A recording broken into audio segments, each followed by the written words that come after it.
Senate President and the Senators of the Republic.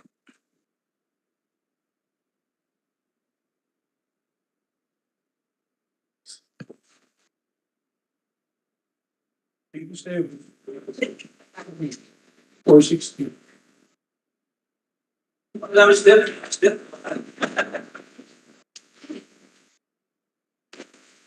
The 15th session of the Senate, the second regular session of the 19th Congress, is hereby called to order. Will be led in prayer today by our distinguished Majority Floor Leader, Senator Joel Villanueva. Let's put ourselves in the presence of the Lord. In Psalms 115, verse 105, your word is a lamp unto my feet and a light on my path.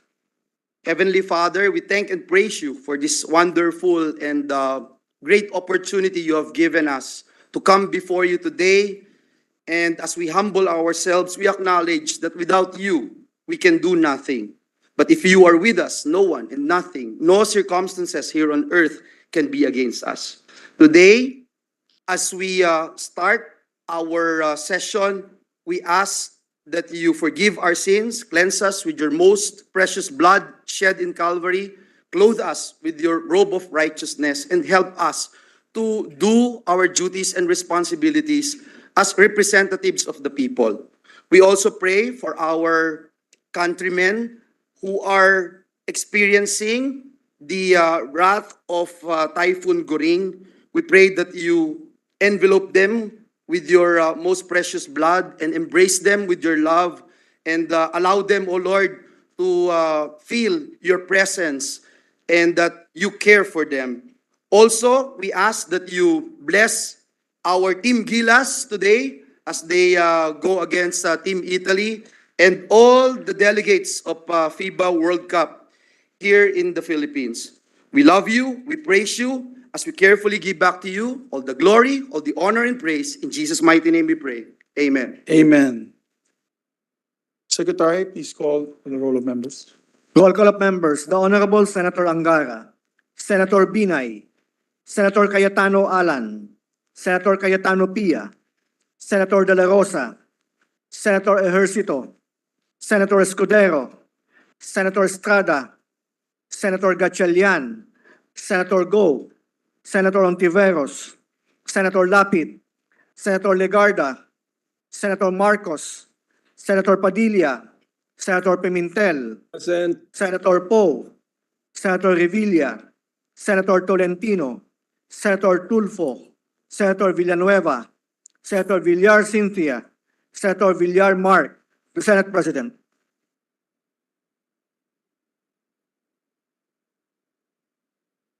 With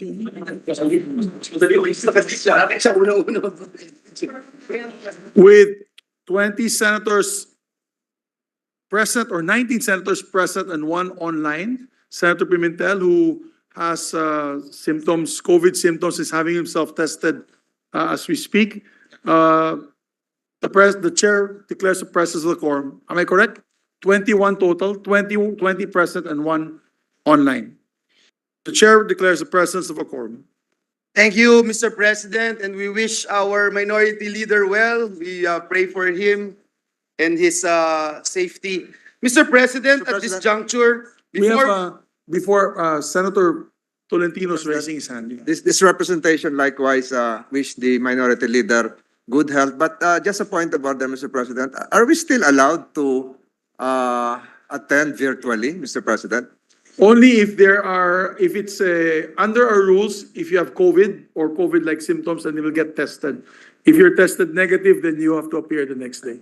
What about, Mr. President, if you are attending a conference abroad? Oh, that's not allowed under our rules.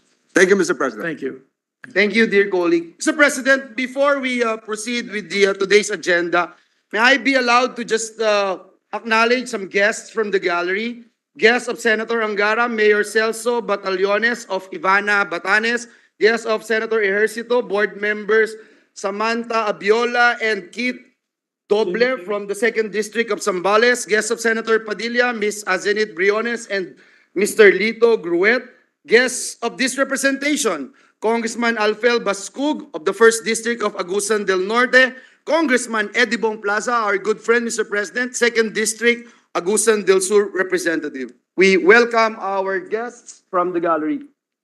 Yes, welcome to your Senate, ladies and gentlemen, particularly to my dear friend Congressman Eddie Bong Plaza, who's my silingan in Bukidnon and Agusan del Sur, and to all the representatives that are here together with all the guests. Yes, Mr. President, I would also like to add Mayor Noel Villanueva of Concepcion Tarlac is also Yes, here. Mayor We Villanueva acknowledge is his here presence, Mr. President. as well. Yes. Mr. Welcome. President, at this juncture, I move that we dispense with the reading of the journal of the 14th session, Wednesday, August 23, 2023, and consider the same as approved. There being no objection to the motion, the majority floor leader motions approved.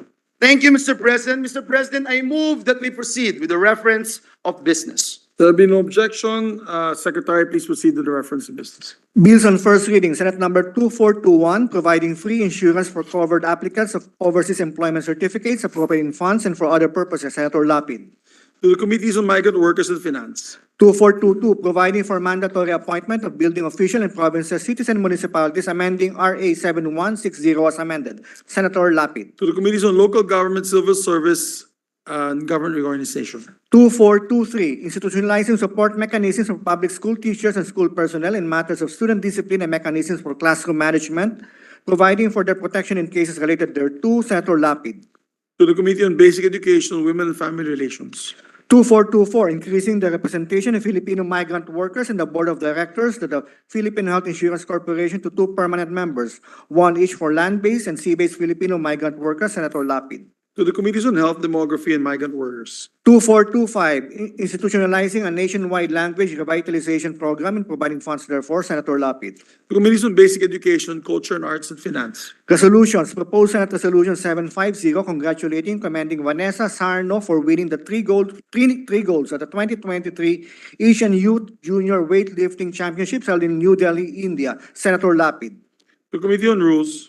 758, commending and congratulating De La Salle Santiago Zubel Strings Ensemble for winning the Gold Award at the 2023 Bratislava Youth Musical Festival competition and 4th place at the 15th Summa Cum Laude International Youth Music Festival held in Europe. Senator Ontiveros. To the Committee on Rules. 759, directing the appropriate Senate committee to conduct an inquiry on the ongoing and proposed reclamation projects in Manila Bay and their latent effects in the environment and on the evaluation process conducted by the Philippine Reclamation Authority in the approval of the reclamation project. Senator Pimentel III. To Committees on Environment, Natural Resources, Urban Planning, Housing, and Resettlement. 760, congratulating and commending Alex Ayala for winning the W25 Roehampton ITF tournament held in London, United Kingdom on August 2023. Senator Lapid.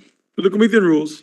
Committee Report 107 by the Committee on Finance on Senate number 2426 with Senators Tolentino, Angara, Legarda, Binay, Villanueva, Estrada, and Villar M. as authors thereof, mandating the formulation, funding, implementation, monitoring, and evaluation of a comprehensive and multi-year Tatak Pinoy, proudly Filipino strategy, establishing a Tatak Pinoy Council, appropriating funds therefore and for other purposes, recommending its approval in substitution of Senate numbers 176, 2218, and 2402, taking into consideration proposed Senate Resolution number 4, sponsored Senator Angara.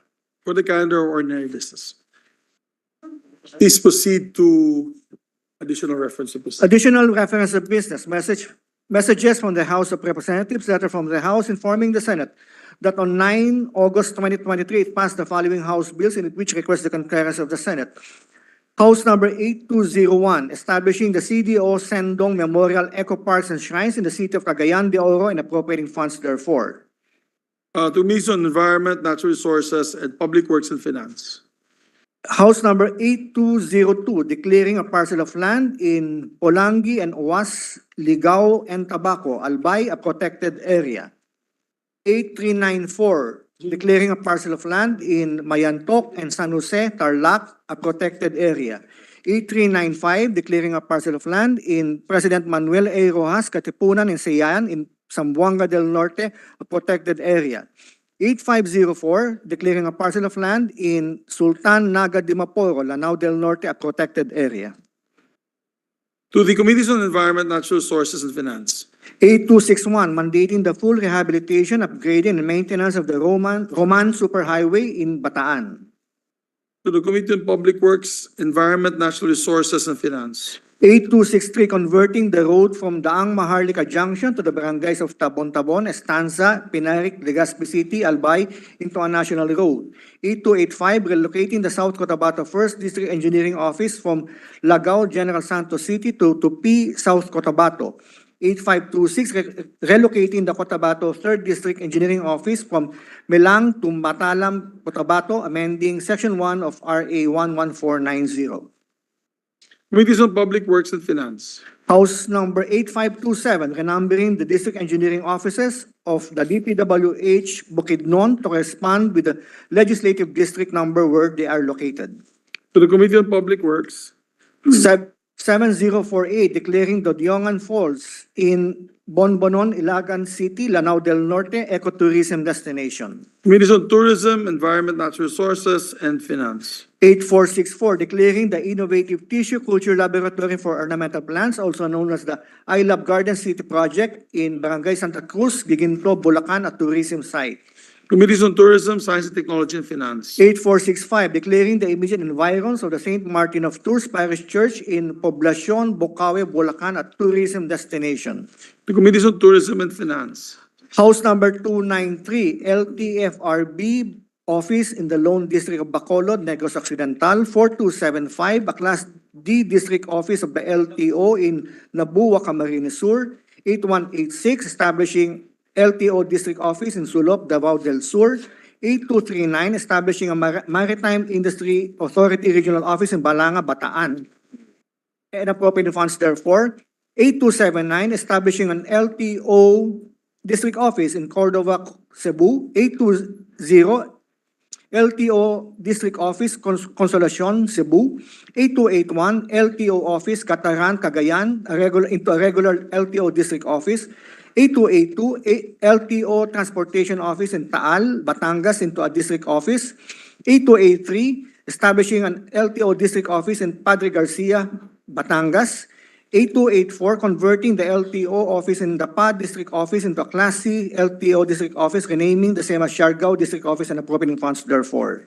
To the Committees on Public Services and Finance. Letter from the House of Representatives informing the Senate that on 31 May 2023, it adopted House Concurrent Resolution number 12, Concurrent Resolution providing for the adjournment sine die of the first regular session of the 19th Congress of the Philippines not later than 12 o'clock midnight, Wednesday, May 31, 2023, it which and request the concurrence of the Senate. To the Archives. Majority Leader. Thank you, Mr. President. Mr. President, with the consent of the body, I move to consider on third reading Senate Bill number 2019. This is the bill on Caregivers Welfare Act. Printed copies of the bill were electronically distributed to the members on August 24, 2023 in compliance with the 3-day rule in the Constitution. There being no objection to the motion is approved. We ask Secretary to read the title and proceed with the roll call vote. An act instituting policies for the protection and welfare of caregivers in the practice of their occupation. Roll call vote. The Honorable Senator Angara, Senator Binay, Senator Cayetano Alan, Senator Cayetano Pia, Senator De La Rosa, Senator Ejercito, Senator Escudero, Senator Estrada, Senator Gatchalian, Senator Go, Senator Ontiveros, Senator Lapid, Senator Legarda, Senator Marcos, Senator Padilla, Senator Pimentel, Yes. Senator Poe, Senator Revilla, Senator Tolentino, Senator Tulfo, Senator Villanueva, Senator Villar Cynthia, Senator Villar Mark, the Senate President. Yes.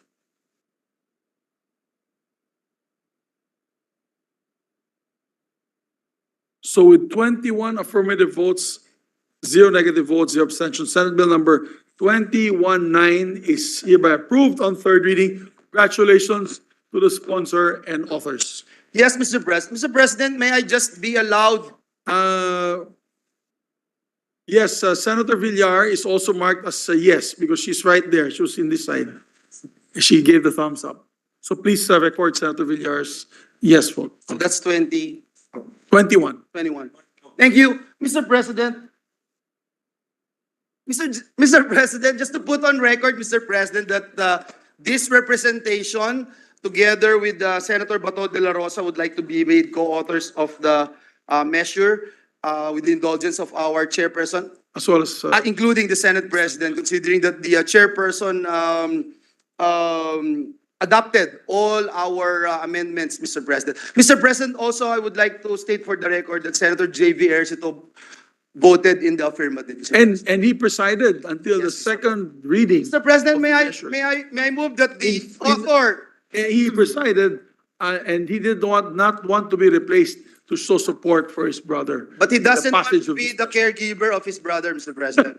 Mr. President, may I move that the chairperson of the committee, the sponsor, Senator Jinggoy Estrada, be recognized. Senator Jinggoy Estrada of San Juan is recognized. Maraming salamat, Ginoong Pangulo. Ginoong Pangulo, nais ko pong ipahayag ang aking taus-pusong pasasalamat sa aking mga kasamahan para sa kanilang pagsuporta at sa pagpapasa ng panukalang batas natin na Caregivers Welfare Act sa ikatlong pagbasa. Lalong-lalo na, sabi ni Majority Floor Leader, lalong-lalo na kay Senator J.B. Ejercito. Tuwa kayo, ha? Maraming salamat din po sa ating Minority Floor Leader, Senator Coco Pimentel, sa ating Deputy Minority Leader, Senator Risa Ontiveros, sa ating Majority Floor Leader, Senator Joel Villanueva, at sa aking kaibigan, si Senator Robin Hood Padilla, para sa kanilang mga katanungan at mga susog upang maging mas malinaw at makabuluhan ang ating panukalang batas. Nais ko rin pasalamatan ang mga authors at co-sponsors ng Caregivers Welfare Act na sina Senator Loren Ligarda, Senator Sonny Angara, Senator Francis Tol Tolentino, Senator Ramon Bong Revilla Jr., Senator Bongo at si Senator Cynthia Villar. Hindi rin po matatawaran ang dedikasyon ng ating mga resource persons mula sa iba't ibang ahensya, kasama ng DOLE, particular ng Bureau of Local Employment at Bureau of Working Conditions, ang TESDA, Department of Migrant Workers o DMW. Kasama din po natin ang mga organisasyon mula sa pribadong sektor, kabilang ng mga samahan ng mga caregivers na nakaakibat natin sa pagsusulong ng panukalang batas na ito. Sila po ang matyagang tumulong sa inyong komite upang may balangkas ng Caregivers Welfare Act at mabigyan ng katugunan ang mga katanungan ng mga kasama natin sa bulwagang ito. Nagpapasalamat po ako sa kanilang tulong at sa kanilang suporta. Para sa kapakanan ng ating mga caregivers, ang Senado ay nagkaisa upang aprubahan ang Caregivers Welfare Act. Ito po ay isang mahalaga at espesyal na pagkakataon para sa inyong lingkod. Tayo ay nagpasa ng panukalang batas na magbibigay ng proteksyon sa isang vulnerable but vigorous sector of our society. Katulad ng batas kasambahay na ipinagdiwang natin sa ika-10 taon ngayon, maasa tayo na ito ay isang hakbang para sa patuloy na pagunlad at pagbuti ng kalagayan ng ating mga caregivers. Muli, maraming salamat po, Ginoong Pangulo. Maraming salamat din. Ginoong sponsor, Senator Jinggoy Estrada. Thank you, Mr. President. Senator Jesus Cuda would like to also be recognized. Itsura, Mr. President, na nanalo sa beauty contest sa dami ng pinasalamatan ni Senator Jinggoy. Mr. President, I rise briefly in a question of personal and collective privilege, with the emphasis on briefly. Please proceed. Thank you, Mr. President. Mr. President, in yesterday's column of Mr. Dax Lucas, he took issue with respect to our bill prohibiting the no permit, no exam policy of schools. Mr. President, these allegations were baseless and has no factual basis as well. He alleges, Mr. President, that the private schools were not consulted before this bill was passed. He alleges further that he hears from industry sources that private schools have long been seeking a dialogue with lawmakers to air their valid concerns, but so far, they have yet to be consulted on this proposed policy.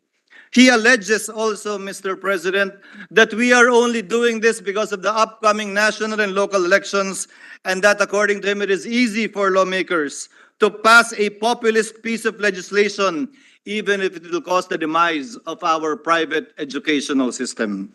Mr. President, I rose to correct the misimpression of Mr. Lucas by stating for the record as follows. Number one, we conducted a hearing on this measure on October 3, 2022, and it was attended by no less a member of the board of the COCOPEA, the industry organization that Mr. Lucas was referring to. Mr. President, Your Honors, COCOPEA, when it was consulted during the hearing, endorsed the bill, approved the bill, said yes to the bill. And for the record, if I may quote the transcript of the hearing, the chairperson, that is me, if I may direct my questions to Mr. Del Carmen, the board member of COCOPEA, the proposed bill states that you can withdraw the release of grades still. You can deny admission to a student in the following year. You can withhold the issuance of clearances. All that the bill wants would be or would want to be, huwag nang pigilan mag-exam, kung hindi, di siyempre hindi na mahahabol yung pag-exam, midterm man o final exam. Meaning, hindi makakapag-exam, so paano makakapagpatuloy sa susunod na taon? Pero yung withholding of the records, the grades, the clearances, the diploma, or not allowing the student to enroll in the next semester, those rights are available to the private institutions.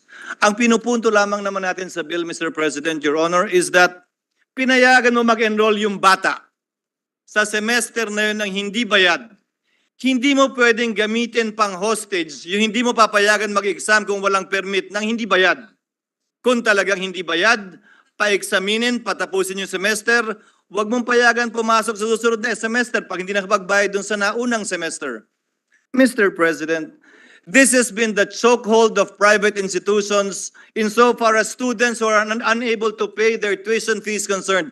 That's why they feel strongly about this. No permit, no exam na pinagbabawal, babagsak na agad ang private school system natin. No permit, no exam na pinagbabawal natin, hindi na sila kikita, hindi na nila kaya magbigay ng edukasyon sa ating mga estudyante. Sila mismo nagsabi, meron silang mga pamamaraan, hulugan, promissory note, pagdemanda kapag hindi nagbayad dahil nabigay na yung serbisyo. Pero bakit naman nila itataya bigla yung pag-survive ng isang paaralan dahil lamang sa isang no permit, no exam? Mr. President, allow me to continue. Mr. Del Carmen, Antonio Del Carmen, board member of the COCOPEA, quote, if I may quote, yes, sir, we accept the provision of the bill and in the same sense, we support the bill. But we just don't want to have our students to have the mindset that because there is no exam, no permit law, then it will be easier for them to complete their studies even if they don't get the credentials because they will continue to go to school. Isn't that the point, Mr. President, Your Honor? Pinayagan mo mag-enroll sa semester, sasakalin mo, i-hostage mo na hindi mo pag-midterm at exam, di yung binayaran niyang 50% sa simula ng semester, baliwala na yun. At hindi siya makakausad sa susunod na taon o na semester, lalo na kung ladder type yung curriculum. Mr. President, all the remedies are still available to the private sector, private schools, and we did not deprive them of anything. Now, Mr. President, to continue with the chronology, on December 3, my apologies, Mr. President, we conducted the committee hearing on September 22. On October 3, 2022, we submitted the committee report. It was subjected to interpolation on March 13, 2023, and approved on third reading on March 20, 2023 with 22 senators, all those present voting in favor, no abstentions, no negative votes, Mr. President, Your Honor. And then, they submit their position paper on March 21, a day after we approved it on third reading, and yet we have them complaining that they were not heard. If at all, Mr. President, they were remiss in their obligation and duty. But nevertheless, Mr. President, I read their position paper after the fact. And I would like to state for the record too, in response to their position paper, Mr. President, number one, it does not impair the obligation of contracts in any way, citing the contract between the student and the school. They even misquoted and cited a Supreme Court decision, Regina versus PCTC, which has no application to this case and which in fact contradicts their position. Mr. President, Your Honor, a contract between a school and a student is imbued with public interest, as the Supreme Court said itself in the Supreme Court decision that they were quoting. And for the record, Mr. President, I'd like to inform them of the other provisions of the Supreme Court decision which they chose not to cite, which is actually applicable to their case, which states, it is the duty and obligation of the state to ensure the education of the Filipino youth. It is the duty of the state to ensure that they complete their studies in their chosen profession. Mr. President, I view, and it is the view of Congress in passing this bill, that the contract between the school and the student is imbued with public interest and as such may be the subject matter of a law with a view to protecting the students who in this contractual relationship is clearly the disadvantaged one. Mr. President, Your Honor, there's nothing wrong about passing a populist legislation. What is wrong, Mr. President, if at all, is passing legislation that caters to lobbyists, that caters, if at all, Mr. President, to big business such as private schools. Mr. President, Your Honor, we are here to legislate in order to protect the interests of the poor, the disadvantaged, and those who need protection. We are not here to provide more protection and not do our job insofar as legislation is concerned, to protect the interests of private schools only in regard to having something to hold on to as a chokehold to students who have less in life and who cannot pay the tuition fee that they are demanding of them by depriving them and prohibiting them from taking their midterm and final exams in spite and despite the fact that they allowed them to enroll in that particular semester. Thank you, Mr. President. I submit. I just like to manifest that I fully support the position of the sponsor and the chairman of the Committee on Higher Education, Senator Chis Escudero. Tama po yung punto ninyo, Senator Chis, na hindi dapat tigilin itong mga estudyanteng o pigilin itong mga estudyante kumuha ng mga examinations. As you said, clearly stated today, they have other courses of action. But we fully support your position on this. Yes, Mr. President, I'm not going to refer this anymore as we have passed this on third and final reading, Mr. President. I would like to state on the record that we support our chairperson of the Senate Committee on Higher and Technical Education, and we take the responsibility of passing the particular measure that we pass on third and final reading. Thank you, Mr. President. Thank you very much, Majority Leader. Mr. President, Senator Jingoy Estrada would like to make a short manifestation before we... Our distinguished colleague from San Juan, Senator Jigoy Estrada, is recognized. Maraming salamat, Ginoong Pangulo. Ginoong Pangulo, nung nakaraang linggo ay nabasa natin sa mga pahayagan at ultimo sa Facebook na nag-viral po ang isang dating pulis at akbang nanutok ng baril doon sa isang siklista. Ito po ay nakakabahalang, ako po ay nababahala dito sa mga ganitong uring sitwasyon na nangyayari po rito sa ating bansa. Ako ay nais ko lang pong bigyan ng proteksyon ang ating mga siklista, ang ating mga sumasakay ng motorsiklo. Sana po mabigyan po ng karagdagang proteksyon. At hindi ko po malaman kung bakit, kung ano po nangyari, kung bakit biglang naglabas ng baril itong dating pulis daw ang nabalitaan ko, na isang kalbo na hindi ko alam kung ilang taon na. At minumungkahi ko po at inaasahan ko po na itong ating Senado ay mabigyan ng karapatang hearing at maimbestigahan po ang pangyayaring ito. Sana po ay mabigyan po ng solusyon itong nakita ko pong pangyayari dito sa TV. Mr. President, distinguished members, I rise today on a matter of personal and collective privilege. Ito po ay kaugnay dun sa insidente nga sa Quezon Avenue. Paglagpas lamang ng Welcome Rotonda sa Quezon City noong 8 na Agosto, kamakailan lamang na nauulat at nalaman ng publiko dahil na rin sa masigasig na concerned citizen na pinost sa social media ang panunutok ng baril ni Ginoong Wilfredo Gonzales sa isang hindi armadong siklista. Base po sa nakalap nating impormasyon ay tinapik di umano ng siklista ang sasakyan nitong pulis na ito, itong kalbong to, dahil nasa loob ng bike lane ng kanyang With respect sasakyan. to our colleague, let's leave the adjectives of his hair because we have a colleague with no hair also here in the Senate. So Tama, he might feel insulted. Siya pa yung mag-head ng hearing. Tama, siya mag-iimbestiga. Yes, please proceed, Senator Jinggoy. Biglang inihinto ni Ginoong Gonzales ang kanyang pulang sasakyan at mukhang nasagi ito ng siklista. Bagay na ikinagalit ng driver ng sasakyan, bumunot ng baril at ikinasapa laban sa siklista. And with the help of social media, Mr. President, we were able to know the incident and the man behind the gun-toting incident, which happens to be a dismissed cop due to grave misconduct. Bakit sa kanyang presko na mukhang inisponsoran at pinakapan pa ng kanyang mga kabaro sa PNP ay mga vloggers at netizens pa ang sinisisi dahil na-expose ang maling gawain niyang ito?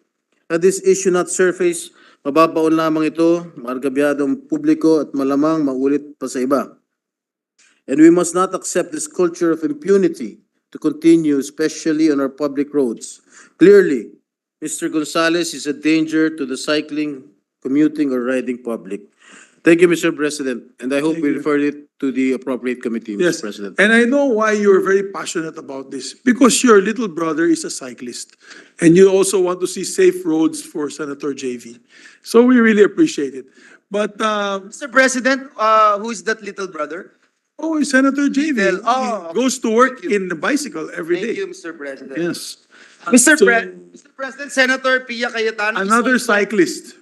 Another side is also seeking the floor, Mr. President. But may I just appeal to our dear colleagues to please help this representation, the Majority Leader's office to handle the traffic, Mr. President, on the floor. Because, Mr. President, I myself could easily make a personal and collective privilege, Mr. President, considering I was just so affected seeing what is going on in our airports, Mr. President, with the new IACAT I think we should guidelines, give you Mr. President. time. Later, we should give you time. Trying to make a personal and collective privilege, but instead of doing that, Mr. President, I filed today a resolution to investigate this particular matter, Mr.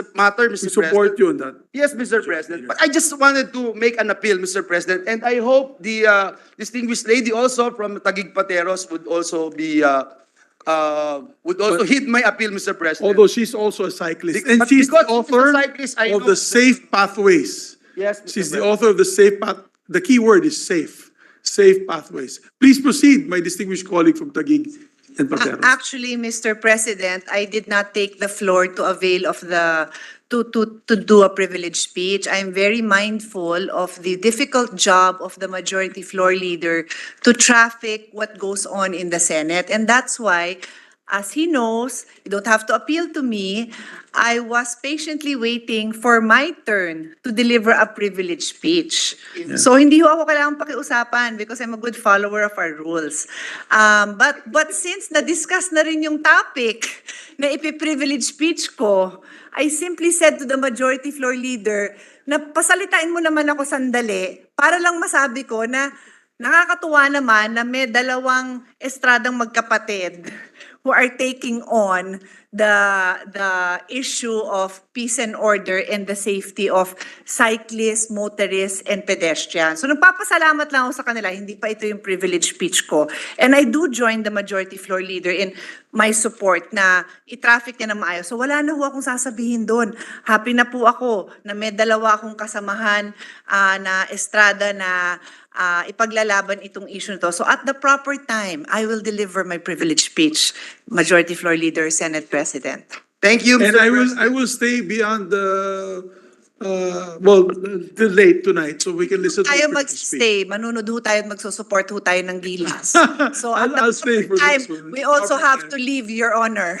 I know, but I may have to stay for work. But I just like to put on record as well. No, we should prohibit this type of road rage in our society because grabe na ang itong klaseng road rage, no? Buti nakunan to ng video. I'm sure araw-araw may ganitong klaseng road rage and we should teach these people a lesson. Kung ano bang pwedeng isampa na kaso sa kanila. So, Mr. Majority Floor Leader, may you refer this to the committee? Yes, Mr. President, I move that we refer the privileged speech of the distinguished gentleman from San Juan, Senator Jinggoy Estrada, to the Committee on Public Order and Dangerous Drugs. So move, Mr. President. There being no objection to the motion is approved. And just for the record, I had texted earlier Senator Raffy Tulfo, if he was here, he would confirm. I texted him that if he had filed a resolution, I would have wanted to co-author it in support. I'll also co-author the resolution of Senator Pierre Cayetano so that we can be. And I will remind you, Mr. President, that you wanted to co-author the resolution that I filed to investigate on this ridiculous guidelines. Ridiculous, guys. Mr. President, that I think the Senate should spearhead. I agree. On I the just can't issue believe of immigration, Yes, I Mr. think the President. Senate should spearhead that cause. gusto nating pahirapan yung kapwa nating Pilipino, Mr. President. Ay, pasok na sila ng pasok kung sino-sino pumapasok dito na pogo. Pero ang kapwang Pilipino natin na gusto mong biyahe abroad with their financial capacity and with the rise of middle-income families, ay pinapahirapan nila. Yung mga It makes no nangikidnap- sense. And it is unconstitutional as well. Yes, Mr. President. Thank you, Mr. President. We can go on and on, Mr. President. We don't have enough time to discuss what's going on, but really, Mr. President, it's a sad move on the part of this interagency committee. Mr. President, at this juncture, I move that we transfer from the calendar for ordinary business to the calendar for special orders, Committee Report number 107 on Senate Bill number 2426. This bill pertains to Tatak Pinoy, Proudly Filipino Act. So move, Mr. President. There being no objection to the motion is approved. Thank you, Mr. President. Mr. President, I move that we consider Senate Bill number 2426 under Committee Report number 107. There being no objection, the Secretary can now read the title of the measure. An act mandating the formulation, funding, implementation, monitoring, and evaluation of a comprehensive and multi-year Tatak Pinoy, Proudly Filipino strategy, establishing a Tatak Pinoy Council, appropriating funds therefore and for other purposes. Mr. President, to sponsor the measure, may we recognize the chairperson of the Committee on Finance, Senator Sani Angara from the great province of Aurora, to deliver the sponsorship speech. We'd like to recognize Senator Sani Tatak Angara, the distinguished gentleman from Aurora, to sponsor the measure. Thank you very much, Mr. President, Majority Leader, dear colleagues. Alam po natin na habang sabay-sabay tayong nagtatrabaho dito sa Senado, may kanya-kanya po tayong advokasya, adhikain o linyang tinatahak. Kapag nagtutugma at nagsasama-sama tayong mga senador sa mga issue na kanilang tinututukan, mas mabilis ang aksyon at pagtugon sa mga suliranin ng ating bansa. Kaya sa puntong ito, para himukin ang suporta at tulong ng aking mga kasamahan, ako po ay tumatayo para ibahagi ang aking advokasya na alam kong advokasya din ng marami sa atin dito, ang Tatak Pinoy o Proudly Filipino Initiative. At spinosponsor po natin ang Senate Bill 2426 sa ilalim ng Committee Report number 107 na naging bunga ng advokasya na ito. Nagpapasalamat po tayo kay Presidente Bongbong Marcos Jr. dahil nilista niya po sa ang ating panukala bilang isang prioridad nitong huling State of the Nation Address o SONA niya. Ito ay malaking vote of confidence para sa panukalang ito. Tumutugma ang Tatak Pinoy sa iilan ng mga adhikain ng kanyang administrasyon. Halimbawa, nais maabot ng Tatak Pinoy ang structural transformation o ang pagbabago ng mismong struktura ng ating ekonomiya na pangitain rin ng 8-point socio-economic agenda ng administrasyon, lalong-lalo na ang paglilikha ng mas maraming trabaho na dekalidad, mas ligtas, mas matatag at mas mapang-aruga sa kalikasan at sa kapakanan ng mga susunod na henerasyon. Tugma rin po, Mr. President, ang Tatak Pinoy sa nakasaad sa bagong Philippine Export Development Plan for 2023 to 2028 na inaprubahan ni Presidente Marcos itong nakarahang Hunyo para tumaas ang kalidad at maging mas globally competitive ang ating mga produkto at dumami palalo ang mga ini-export natin sa ibang bansa. Dinidiin din ng kasalukuyang administrasyon ang kahalagahan ng pribadong sektor sa tamang pagpapalakad ng bansa at sa pagsulong sa kaunlaran. Ito ay kita sa Private Sector Advisory Council na pinatayo ng Presidente at sa muling pagbubukas sa public-private partnerships bilang mekanismo para sa pag-implementa sa mga proyekto ng gobyerno. And our colleague, Deputy Majority Leader Senator JV, has sponsored the PPP bill and is close to passage. And it's prioritized by the Senate President and the Majority Leader and the whole chamber, Mr. President. Kinikilala din ng Tatak Pinoy ang critical na papel na ginagampanan ng pribadong sektor, kaya pinag-aaralan din namin ang iba't ibang rekomendasyon ng PISAC tulad ng pagtayo ng panukalang Philippine Job Skills Corporation para mapabilis at mapalawak ang mga upskilling initiatives na kailangan ng bansa, a long-time advocacy of our Majority Leader.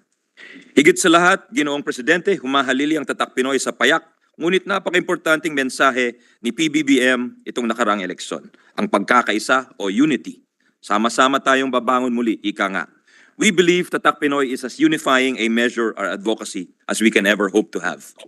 Mr. President, nais tutukan ng Tatak Pinoy ang pagsuporta sa ating mga lokal na industriya para sila'y maging mas globally competitive, lalong lumaki ang produksyon, maging mas sopistikado at tumaas ang kalidad ng kanilang mga produkto at serbisyo, at lumawak ang kanilang kakayanan upang magkaroon ng mga bagong industriya dito sa Pilipinas.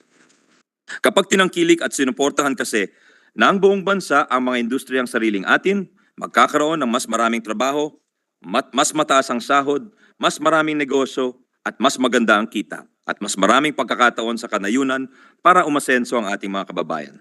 Para sa amin, ang magsama-sama para suportahan ang Tatak Pinoy na industriya ay isa sa pinakamabisang paraan para gumanda at lalong umarangkada ang ating ekonomiya. Sa aming pag-iikot ng kampanya, tumatak sa aming isipan na sa kabila ng mga problema ng edukasyon, kalusugan, pagkain at pabahay, isa sa pangunahing dahilan bakit talamak pa rin ang kahirapan sa bansa ay ang kakulangan ng trabaho na may magandang sahod o oportunidad para kumita ng malaki sa buong bansa, maging sa lungsod o kanayunan man. Bumababa man ang bilang ng mga taong walang trabaho na makikita sa ating unemployment rate, hindi pa din tumataas, Mr. President, ang kinikita o take-home pay ng mga may trabaho. And we know this is your advocacy to increase the take-home pay of our countrymen and workers.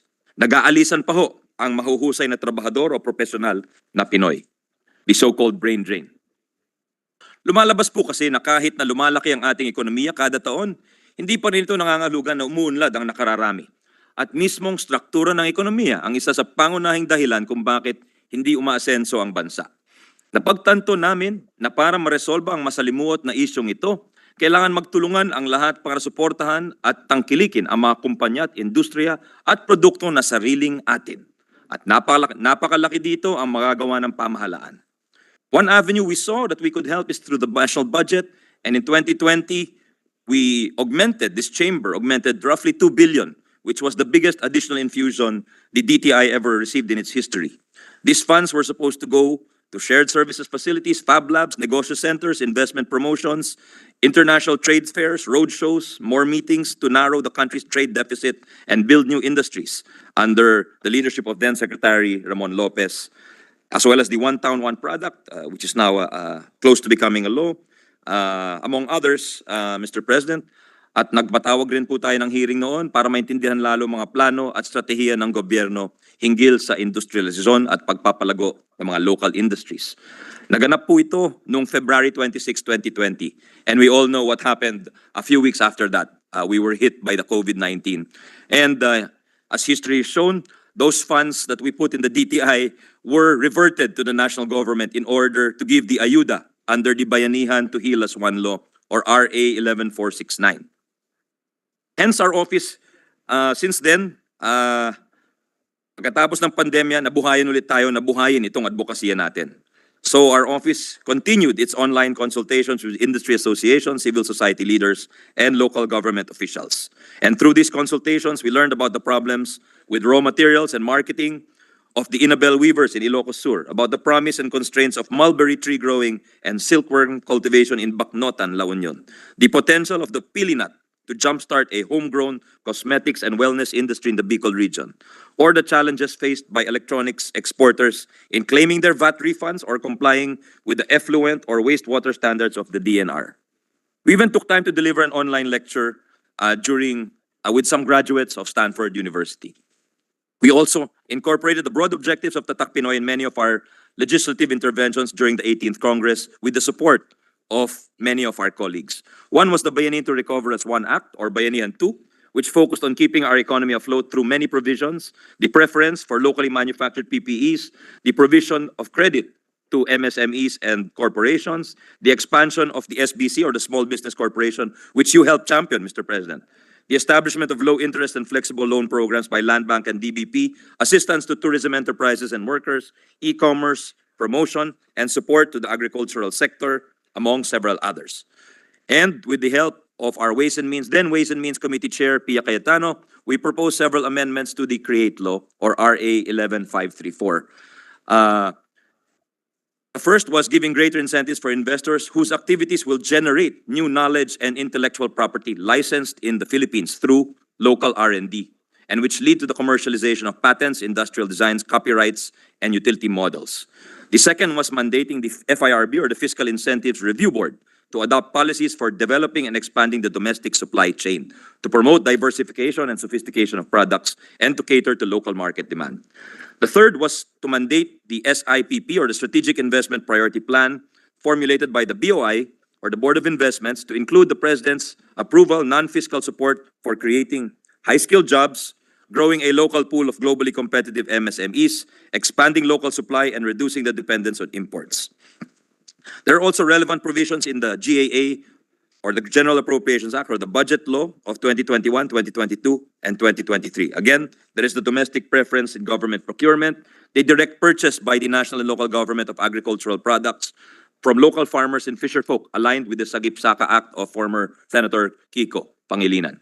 Research and development for agriculture and agricultural mechanization, funding for new initiatives such as the formulation of a comprehensive roadmap for electric vehicles, more shared service facilities, greater support for TESDA special training for employment program, low-interest loans from the SB Corp, among others, Mr. President. Hindi naman po sa Tatak Pinoy ang unang pagkakataon na tinutukan ang mga lokal na industriya. Sa kahabaan ng ating kasaysayan, ilang beses na pong sinubukan ng iba't ibang administrasyon, kasabay ng pribadong sektor, na maglunsad ng mga polisiya at proyekto para suportahan ang mga produktong sariling atin. Halimbawa, inihain ni Presidente Manuel L. Quezon noong 1936 ang Proclamation number 76, kung saan kinilala ang August 17 hanggang August 23 ang Made in the Philippines Products Week. Sinabi po ni Quezon, the expansion and great development of local industries will bring more wealth, prosperity, and happiness to all the people living in these islands. We have here an abundance of the basic materials of industry, but our local industries are still comparatively few and relatively underdeveloped. In order to give the necessary encouragement and stimulus to domestic industries, the people of this country should patronize Philippine products. Isa pa po, Mr. President, ay ang Filipino First policy ni Presidente Carlos Garcia from 1957 to 1961. Ito ay para isulong ang dekolonisasyon ng ekonomiya ng Pilipinas at itaguyod ang ating soberanya bilang isang bansa. In certain respects, Tatak Pinoy echoes the Filipino First policy in its recognition of the important role Filipino industries play in the long-term economic development and prosperity of the country. But where Filipino First is sometimes associated with protection, protecting local industries from foreign competition, Tatak Pinoy actively seeks to give them the necessary tools, the support, the ecosystem to compete in the global market in the hope that one day they will become competitive and world beaters. In that way, Tatak Pinoy is about pursuing a reinvigorated, productive development policy that supports world-class and competitive Filipinos and their products. In the past, except for some instances like the IT BPO sector, or even to a certain extent the recently extended CARS program of the government, our history is replete with instances where enterprises in the Philippines scale down their operations, they back out from expansion, or they shut down their factories entirely. According to a study by the Philippine Institute for Development Studies, or PIDS, several factors such as lack of competition and genuine transfer of technology and know-how in the Philippine textile industry made it less productive than Thailand's through the 1980s and the 1990s. The same study suggested that while our textile industry is considered to be a pioneer in Southeast Asia, it was fast overtaken by that of Thailand's because the latter was able to adopt newer, more efficient, and more cost-effective machines much quicker. Poor coordination, especially in terms of tariffs, also created distortions which resulted in no industrial consolidation, between the garments manufacturers and textile mills.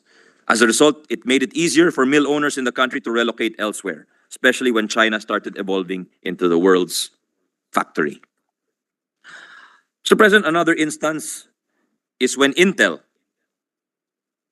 the first US electronics manufacturer to set up shop here in the Philippines in the 1970s, and arguably the first to put the Philippines on the map for semiconductors, announced its decision in January 2009 to close its factory at the Gateway Business Park in General Trias, Cavite, resulting in the layoff of some 1,800 workers. This exit was damaging for the Philippines, given that since entering the country in 1974, the Silicon Valley stalwart had already invested up to $1.5 billion in the General Trias facility, which was the company's second largest offshore assembly facility, next only to the one in Penang, Malaysia, which at the time was where many of the highly prized Pentium processor chips were made. Industry observers, analysts, and thought leaders had different takes. Some mentioned our high energy cost, although columnist Bu Chanko pointed out that the costs in Intel Penang were just as high or even higher than General Trias. Others said it was rising labor costs, political instability. Ultimately, the main trigger turned out to be the 2008 Great Recession. Dr. Greg Tangonan, former executive director of the Congressional Commission on Science and Technology and Engineering, or COMSTE, explained in an email that columnist Bu Chanko quoted that the old generation technology used at the time in the General Trias facility was being replaced fast by an entirely new process using half-new metal. He then posed the question, couldn't we have found some investors or buyers willing to upgrade our facilities to the new half-new standard? Why was Intel Philippines unable to make a technically convincing case to Intel America to bring the half-new process to the Philippines? It is important to note that Intel also closed down eventually its plants in Penang and in Silicon Valley and was starting to pour billions of investments into a fast industrializing China and had already invested in a new manufacturing facility in Vietnam. In the past decade or so, several car manufacturers have also stopped their production and assembly operations in the Philippines.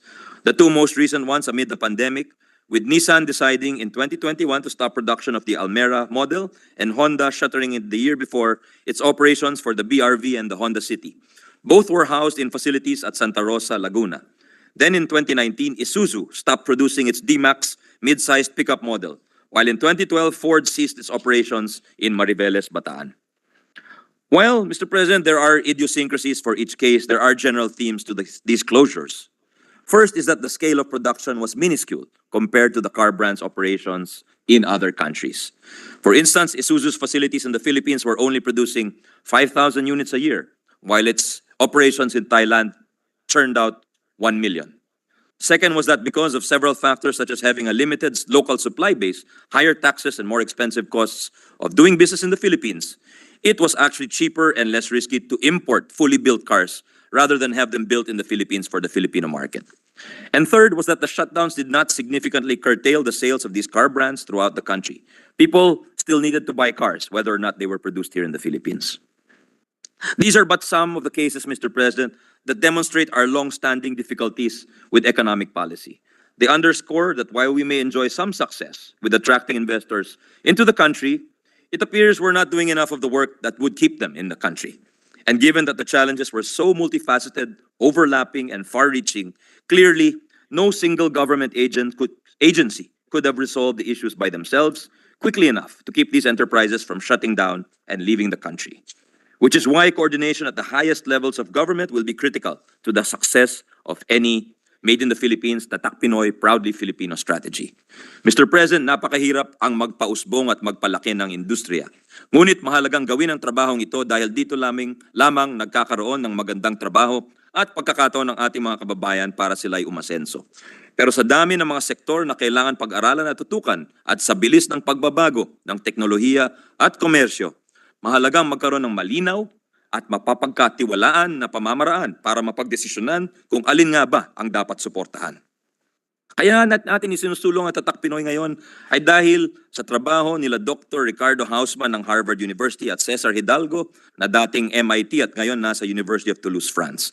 Naniniwala kami na sa research ng dalawang profesor may malinaw na framework na magagamit para magsilbing sandigan para sa desisyon kung aling industriya nga dapat ang susuportahan natin bilang isang bansa. They published the Atlas of Economic Complexity at simple lang ang mga tanong ng mga profesor sa kanilang pag-aaral. Bakit nga ba may mga bansa na mas maunlad kaysa iba? And why are their citizens more prosperous, Mr. President? Kung tiningnan ng mga profesor ang GDP growth rate ng 128 bansa sa loob ng 5 dekada, at pinagtapat ang mga ito sa iba't ibang datos tulad ng World Economic Forum Global Competitiveness Rankings, Worldwide Governance Indicators ng World Bank, Human Capital Indicators tulad ng edukasyon, average years of schooling, enrollment rates, financial depth na nasusukat sa mga bagay tulad ng access to credit, ratios between good and non-performing loans, iba pang traditional na factors tulad ng income inequality, GDP per capita, infrastructure at resource availability.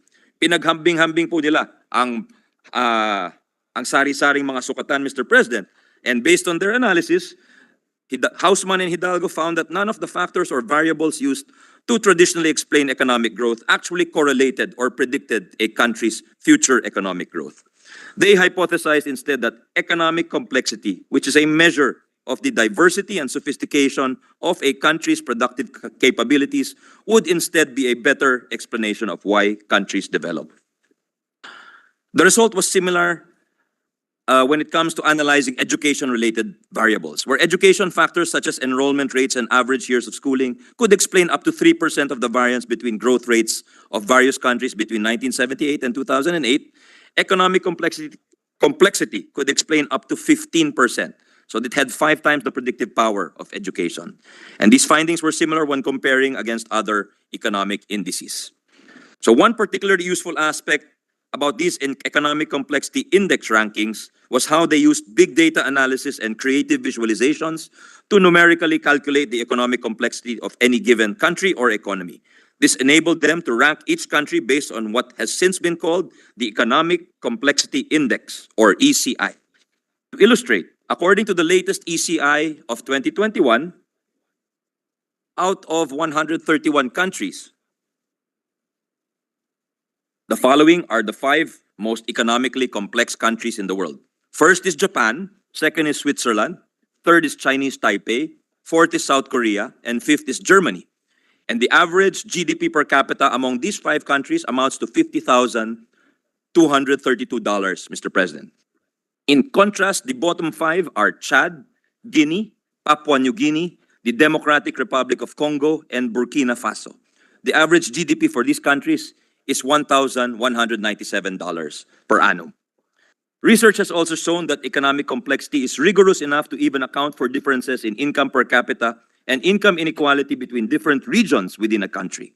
For instance, a 2022 study from the National Autonomous University of Mexico found that within Mexico itself, the economic complexity varied greatly.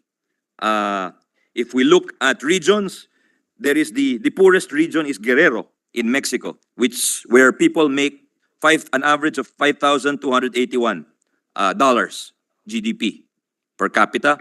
And their products there, Mr. President, are figs, pineapples, avocados, guavas, mangoes, and jewelry, iron ores, and concentrates, including iron pyrites. In Sinaloa, the average income is $10,900. And the top products are meat of bovine animals, tomatoes, and other vegetables. Guanajuato, they make an average of $20,800 per capita. And their products are clearly more complex. The parts and accessories of motor vehicles, rubber-soled footwear, plastics, leather, electrical wires, and cables. But the richest region, Mr. President, in Mexico is Nuevo Leon, where they make an average of $42,281 per capita. And clearly the most complex products are made here compared to the other regions of Mexico. So we have data processing machines and data processing units, motor cars and other vehicles, parts and accessories of motor vehicles. So that clearly bears out the economic complexity theorem, Mr. President. Tayo naman po sa Pilipinas, sa mundo, we rank 33rd in the Economic Complexity Index for 2021. But among the 9 ASEAN countries included, though our GDP per capita in 2021 was 4th from the bottom, we actually ranked 4th from the top in the ECI, behind only Thailand, Malaysia, and Singapore. This suggests that given our present economic complexity, there is actually a lot of potential that still has to be unlocked. According to the Harvard Growth Lab, this is the institution headed by Dr. Hausman, the Philippines was among the biggest gainers in the world in terms of economic complexity, jumping 10 spots in the decade ending in 2021. Going higher from now on will be even more difficult as many middle-income countries have found out. And of course, there's greater competition from within the region, especially from Vietnam and Indonesia. Nabighani po tayo sa pag-aaral nila Houseman at Hidalgo kasi kung mas natutukoy ang mga sanhi at salik ng kaunlaran ng mga bansa, mas maaasinta ang mga dapat gawin para lalong umusbong ang ekonomiya ng Pilipinas. Ayon sa eksperto, mas umuunlad ang isang bansa kung ito ay mas economically complex. Masasabing economically complex ang isang bansa kung mas marami ang produktong ginagawa at mas sopistikado ang kakayanan at kaalaman nito sa paggawa ng mga produkto o paghain ng mga serbisyo. Sa madaling salita, mas maunlad ang isang bansa kung gumagawa at nag-export ito ng mga produkto na mas sopistikado at kakaunti lamang ng ibang bansa ang gumagawa. Must be uncommon or not ubiquitous, Mr. President. And of course, innovation, research and development is crucial to scaling up and to attaining greater sophistication. Para maabot po ito ng isang bansa, kailangan nitong suriin ng mabuti ang kakayanan ng kanyang ekonomiya at pag-aralan kung paano nga ba magagamit at maipagsasanib puwersa ang mga kakayanan na ito para makagawa ng iba pang mga produkto at makakamit ng mga bagong kakayanan. Kaya mahalagang i-target ang mga sopistikado o komplikadong produkto kasi sa ganitong paraan, nakakasangay ang kakayanan ng ekonomiya at nagsisimula ang tinatawag na virtuous cycle kung saan dumadami ang trabaho at patuloy na tumataas ang kita. Mas pinaliwanag ng mga propesor ito gamit ang konsepto ng person bites. Ang person bites raw ay tumutukoy sa dami ng kakayanang tao na kailangan para magawa ang isang produkto. Isang person bite lang raw ang napaloob para gumawa or mag-angkat ng saging, mangga, anumang produktong agricultural na hindi processed. At the other extreme, ang bagay na kailangan raw ng pinakamaraming person bites ay isang eroplano o Boeing 787, which doesn't require several hundred or several thousand, but it requires several tens of thousands of person bites. Thus, you can see the job-creating potential, Mr. President. So where a banana plantation basically needs good farmers to make good bananas, an aerospace manufacturing facility needs to have good engineers, good technicians, good welders, good industrial designers, good marketers, and good managers to make good airplanes. An MRI machine, for instance, Mr. President, takes several thousands of person bites. Ano po ang ibig sabihin ng lahat na ito para sa Pilipinas? Ilang punto ang naking naiisip. Una, kung dati pinagdidiinan na dapat mag-specialize tayo sa ilang bagay lamang, dapat pala tuloy-tuloy ang pagpapalawak ng kakayanan ng ating ekonomiya. Hindi tayo dapat makontento sa pag-export lamang ng mga saging sa China, ng tuna sa European Union, at ng mga chips sa US.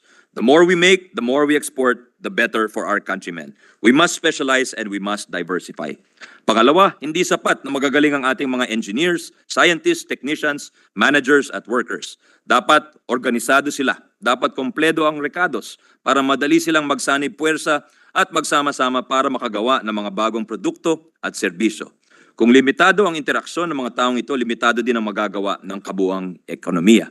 Dito po pumapasok ang kahalagahan ng dekalidad na infrastruktura, ng murang kuryente, ng good governance, ng matatatag at epektibong institusyon, ng malinaw na regulasyon, ng ease of doing business, ng tumatakbong education at public healthcare system, komprehensibot, epektibong R&D or research and development ecosystem at marami pa pong iba.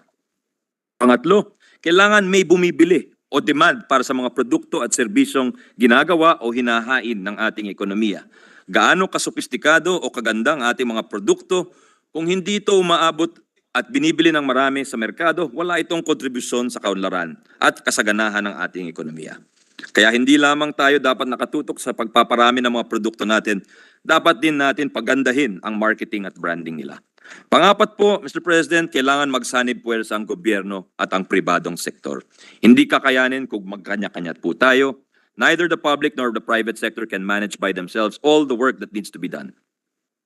It used to be that the hard work of pursuing national development was the government's alone, but the private sector would just be focused on maximizing its profits. But for the kind of structural transformation required towards greater economic complexity, the private sector needs to step up with the help of the government. For true economic development to happen, Mr. President, it needs to be pursued collectively and collaboratively by all sectors of society. Supporting domestic industries and hastening the process of transforming the Philippine economy demands that stakeholders from the public and private sectors organize, plan, align, and integrate their respective efforts. If we refer to the experience of other countries, we will demonstrate this point. If we talk about the South Korean beauty industry, in 2001, South Korea was the 25th most complex economy in the world, with an export basket worth 171 billion US dollars that leaned heavily on integrated circuits, computers, cars, passenger and cargo ships, and refined petroleum. At that time, South Korea exported only $95.9 million worth of beauty products. By 2011, that grew to $644 million. This is the year which marked the first time a Korean skincare brand, Dr. Jart, became available at Sephora stores across the United States. The so-called K-beauty industry was already established within South Korea at the time, but was relatively unknown in Western markets. Domestically, the industry was getting overcrowded and needed to branch out. At first, K-beauty brands received assistance from the Korean International Trade Association, or KITA, a private nonprofit organization focused on helping SMEs with overseas market access. And to push the export component of the K-beauty industry further, the South Korean government encouraged brands to avail of tax breaks for export-only industries. Government funds were also available for legal fees for the protection of their brands overseas. And tourism authorities also included specific spas, beauty treatments, and skincare shops in the tour packages for foreign tourists. The biggest overseas marketing push for the K-beauty industry, however, came from the well-known Korean wave, or Hallyu, into global pop culture, which was also supported by the South Korean government. Most, if not all, K-pop bands and K-drama actors and actresses were also endorsers of K-beauty products. With all the cylinders firing, this economic engine pushed the K-beauty industry to such level that by 2021, South Korea exported $7.97 billion worth of beauty products, dollars, from the previous 10 years ago, just $644 million, making it the world's third largest exporter of such products. So where previously the world turned to Paris, Milan, and New York when it came to style and beauty, today they are making trips to Seoul and to Myeongdong. Note, though, that the K-beauty industry wasn't the only recipient of such multi-sectoral support during this period. This whole-of-nation approach applied across industries and product lines, such that by 2021, South Korea became the world's fourth most economically complex economy, marking a jump of 21 ECI ranks within only 2 decades, Mr. President. If we look at the IT sector of Romania, we can see that interventions that help along economic complexity need not be huge, bombastic, or extensive. In 2001, Romania had no significant information technology or IT software development sector to speak of. But after a particularly generous income tax break was granted to workers who possessed eligible bachelor's degrees in relevant disciplines such as automation, computers, informatics, cybernetics, mathematics, or electronics, the sector started to go through a dramatic period of expansion and growing sophistication. Where in 2001, Romania was not exporting computer services at all, by 2011, the country exported around close to $1 billion in computer and information services, just 1 decade after the tax break was enacted. And research highlights how the tax break's success hinged on its generosity. In 2001, IT workers were already earning above average salaries. In 2013, the income tax break was even expanded more to include more firms. The Romanian government doubled down on its generosity, which allowed the sector to grow even further to world-beating levels. By 2018, Romanian software developer UiPath, I don't know if I'm pronouncing that correctly, Mr. President, which specialized in robotic process automation, or WePath or UiPath, became the country's first unicorn, or billion-dollar company. In 2022, the company was valued at nearly $20 billion. In the same year, Romania's IT sector reportedly earned up to 9 billion euros in revenue, Mr. President. The expansion of Romania's IT sector couldn't have come at a better time given the trend of the servicification of heavy industries brought about by the Fourth Industrial Revolution. As the country's pool of programmers, technicians, and software developers grew, investments in heavy manufacturing industries picked up. Hence, were the top exports of Romania in 2001 were barley, refined petroleum, women's suits. In a few years, the country's export basket had shifted, had structurally transformed to motor vehicle parts, cars, insulated wire, among others. In 2001, the country ranked 45th in terms of economic complexity. 20 years later, it was 26th, Mr. President. Let us look not too far to our neighbor Indonesia, which has long been recognized as having the biggest nickel ore deposits in the world, with an estimated 21 million tons, which roughly accounts for a little more than 1/5 or 22% of global reserves. Nickel mining activities started as early as the mid-1930s with initial operations under the Dutch mining firms. And by 1969, Indonesia was exporting raw nickel ore to Japan. This continued well into the 21st century until in 2009, under the presidency of Susilo Bambang Yudhoyono, a new mining law was enacted which outlined a future ban on the export of raw ores.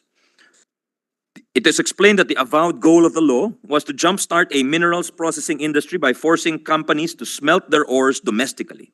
This law was enacted during the mining boom, which was driven by the rapid industrialization of China between the 2000s and the early 2010s. But while Indonesia's massive exports of raw nickel ore were pumping in significant government revenue, concerns were growing that the country's finite resources were being shipped overseas too quickly and too cheaply, and that not enough Indonesians were feeling the economic benefits of the minerals boom. The ban came into place in January 2014, roughly 9 months before incumbent President Widodo won a landslide election. And President Joko Widodo decided to continue the policy. And the investments into the downstream industry started to trickle in. But the so-called mining boom had already ended and a growing trade deficit had begun into a yawning current account deficit. The relaxation of the ban in 2017 actually meant that it was only postponed to January 2020. This allowed more time for the downstream investments to come and for President Jokowi's administration to make known its intention of inserting Indonesia into the global supply chain for lithium-ion batteries. To date, there are now 15 smelters in Indonesia for the processing, where in 2016 it only had 2 smelters. In the 3 years since the ban was introduced, Indonesia has signed deals worth over $15 billion for electric battery production with multinationals such as Hyundai and LG. This resource nationalism with nickel appears to be paying off, considering that the 2 largest nickel-producing regions in Indonesia, namely North Maluku and Central Sulawesi, had recorded among the highest growth rates in the country, with their performance propping up the regional economy to grow by 16% in 2021 and by 22.9% in 2022. And the annual per capita income has also increased from 33 million Indonesian rupiahs, or roughly $2,100, to 40.1 million rupiahs, or roughly $2,600, and an additional rise to 3,500 in 2022. In the span of only 3 years, Mr. President, yearly per capita incomes had risen by roughly 62%. If we now go to Thailand, another neighbor, and there are reasons why there are for those wondering why there are so many Thai restaurants abroad, especially in the United States. In terms of absolute number, Mr. President, Mexican restaurants are more plentiful, given that there are over 36 million Mexican Americans. With 54,000 Mexican restaurants, this results in a population-to-restaurant ratio of 703 Mexican Americans for every 1 Mexican restaurant. But when it comes to 300,000 Thai Americans and more than 5,400 Thai restaurants, the equivalent ratio is 55-1. That's a difference of more than 10 times. And the simple answer to why this is the case is because the Thai government paid for it, Mr. President. Using a tactic now known as gastro-diplomacy or culinary diplomacy, the government of Thailand intentionally bolstered the presence of Thai cuisine outside of Thailand to increase its export and tourism revenues as well as its prominence on the cultural and diplomatic stages.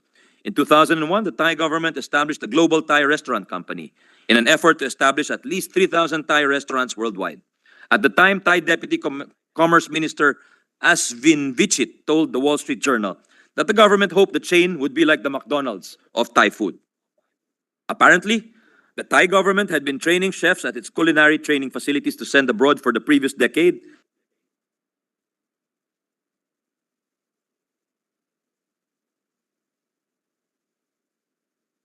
Restaurants abroad. Some of the things they did was to draw up prototypes for 3 different master restaurants which investors could choose from: fast casual, mid-priced, and high-end. And their Department of Export Promotion also matched and set up meetings between Thais and foreign business people, and sent representatives from Thai cooking institutes abroad to train chefs at foreign restaurants. The Export-Import Bank of Thailand offered loans to Thai nationals hoping to open restaurants abroad.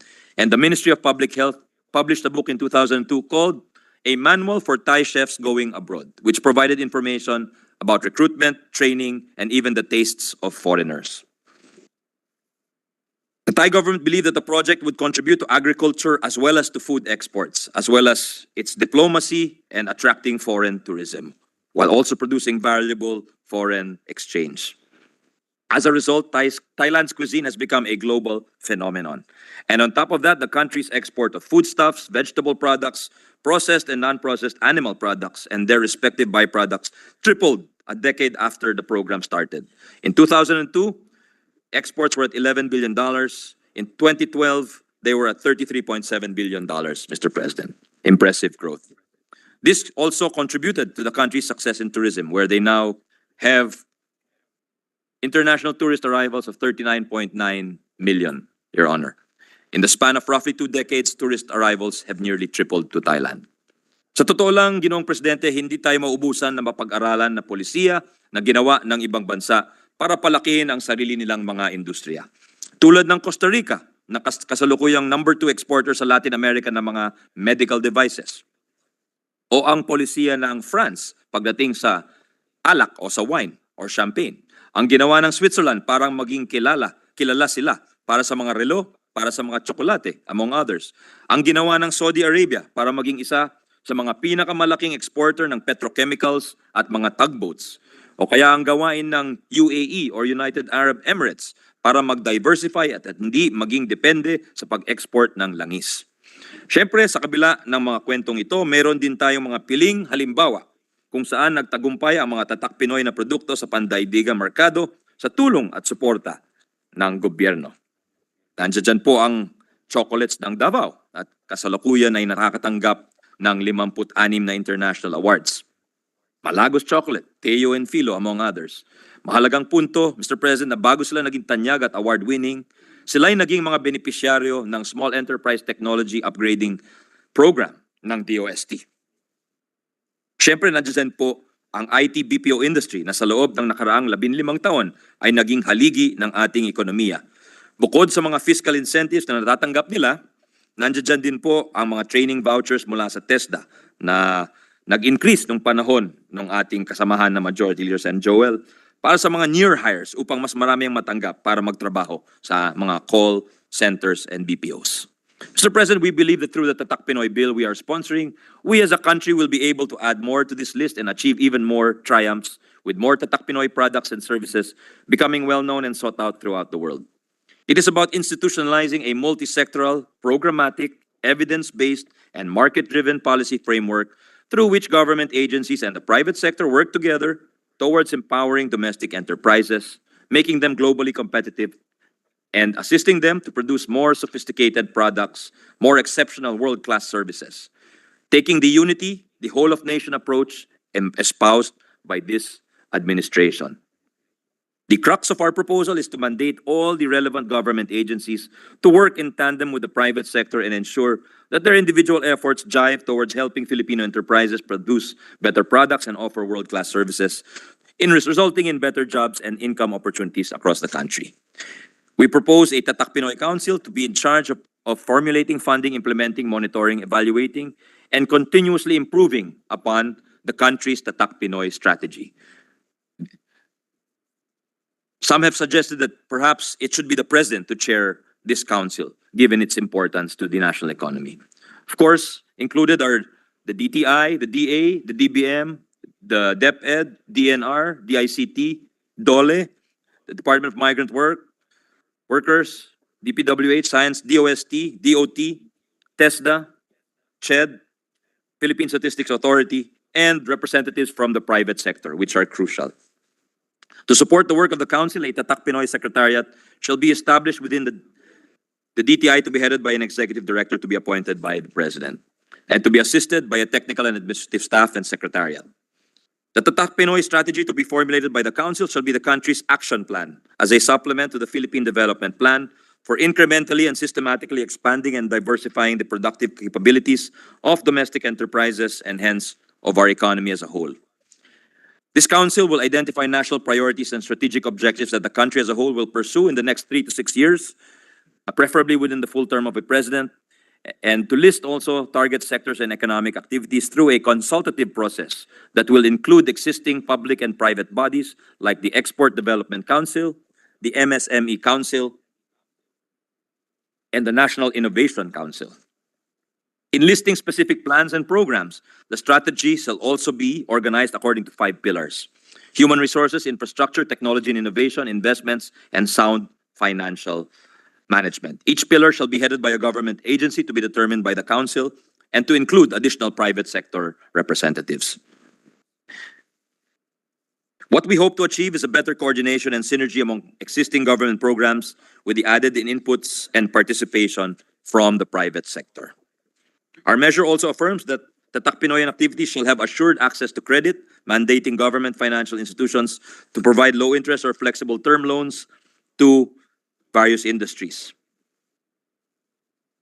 Important also is market access facilitation, mandating the TP Council to help Philippine companies enter domestic and international markets.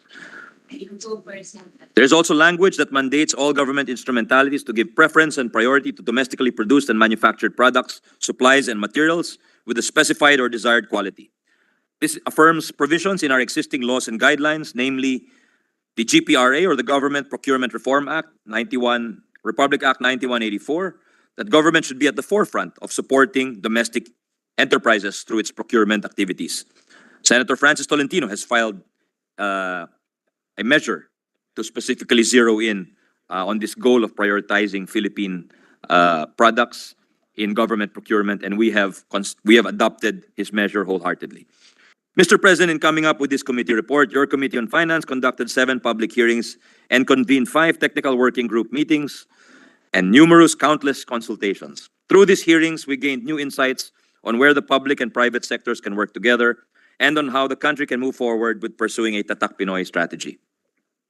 First, the government must be flexible and creative in providing different kinds of industry support as a form of a public good.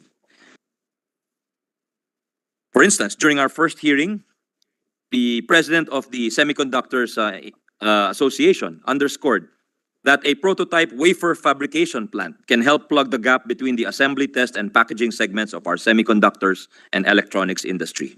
If we couple this with initiatives to ramp up our integrated circuit design skills, we in turn could create better opportunities for ourselves to one day become a hub for IC design in the same vein as Taiwan. During our hearing on creative industries, our resource persons from the Chambers of Furniture and other creatives highlighted how support in terms of international exposure would really help the local industries recover from the pandemic. The government needs to extend the same level of support to our creatives and furniture makers. Another public good that government can provide is exercised through domestic preference in procurement, as mentioned earlier. At naalala po natin ang sinabi ng ating kasamahan, si Senator Nancy Binay, noong pangalawang araw ng briefing nitong DBCC kailan lang. Sabi po niya na para bang may undeclared policy tayo na mag-import na lamang ng mga agricultural products. At tinanong niya sa ating mga economic managers kung sa susunod na budget ng bansa, gagalaw pa po ba tayo para mas tangkilikin ang mga produktong Pilipino.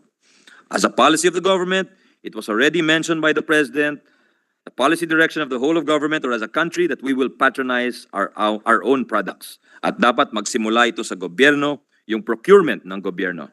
We should practice what we preach. In fact, our Constitution explicitly states under Section 12, Article 12, that the state shall promote the preferential use of Filipino labor, domestic materials, and locally produced goods, and adopt measures that help make them competitive. However, as asserted by the Officer of Arms Corps during our 4th hearing on manufacturing, because there is some ambiguity in the language of our procurement rules, what happens is some agencies consider this preference as merely optional. This stands in stark contrast to what other countries have done, as shared to us by Mr. Dizon, the President of the Cement Manufacturers of the Philippines, or CEMAP. In a submission, he described how Indonesia, Zimbabwe, Malaysia, and Brunei have all implemented policies that leverage government procurement contracts for developing local enterprises. In his first week of office, US President Biden required that Made in America building materials be used in projects with federal funding. Here, instead of being at the forefront of promoting local products and supporting domestic suppliers, we sometimes issue rules or regulations that end up curtailing their participation in government procurement.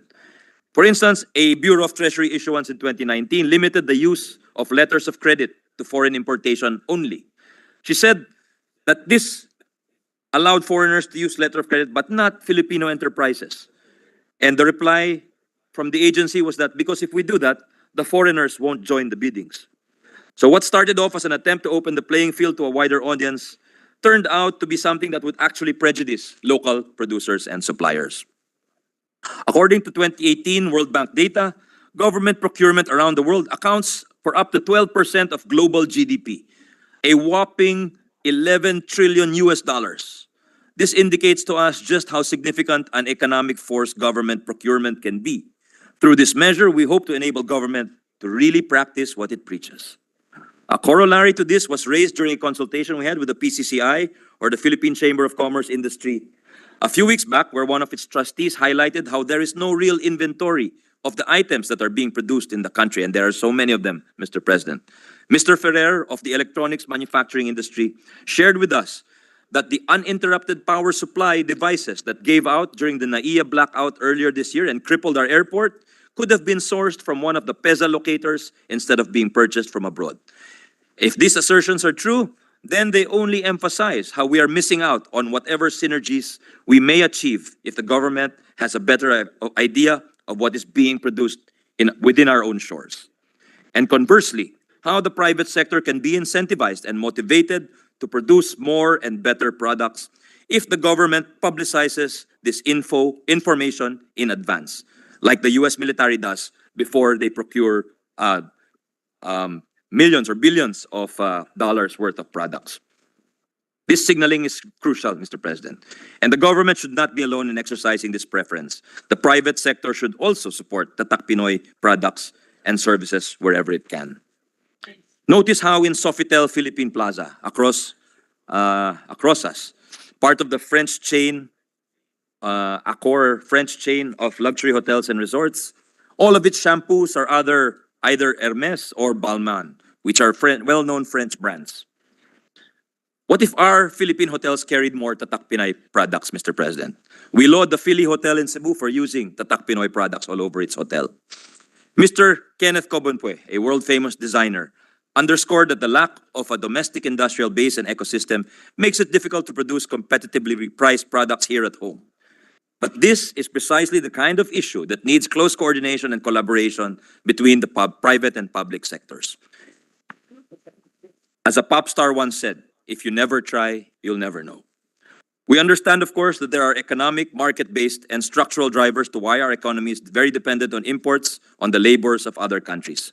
But we also know that our actions as a nation to support our own industries can be driven by things far greater and far more powerful than market forces. As Senator Tolentino underscored, aside from promoting local products, this initiative will also go a long way in promoting patriotism. Patriotism, Mr. President, ultimately this is what this measure is about. We don't think it's necessary to legislate that every Filipino should love their country, but appears we need to legislate a platform or a mechanism that will channel this patriotism for the benefit of our own enterprises. We believe it's patriotism that will motivate the public and private sectors to work closely together to achieve better synergy. Unfortunately, such synergies appears to be the exception rather than the rule. This was raised during our hearing focused on agriculture. We had resource persons from the UP Los Baños for Agri-Fisheries and Biosystems Mechanization, or BioMech, point out that the nascent local agricultural mechanization industry, which is the focus of the Agriculture and Fisheries Mechanization, or AFMEC law of 2013, could have been supported by the huge funds accruing from the rice tarification law authored by our colleague Senator Cynthia Villar, worth 25 billion. These are the funds from that law, the rice tarification law. And these funds could have been used to purchase from local suppliers up to 70,000 single-stroke engines needed each year by the country's agricultural sector. Instead, most of the funds were used for importing farm equipment. Here was another missed opportunity for Tatak Pinoy Industries to shine.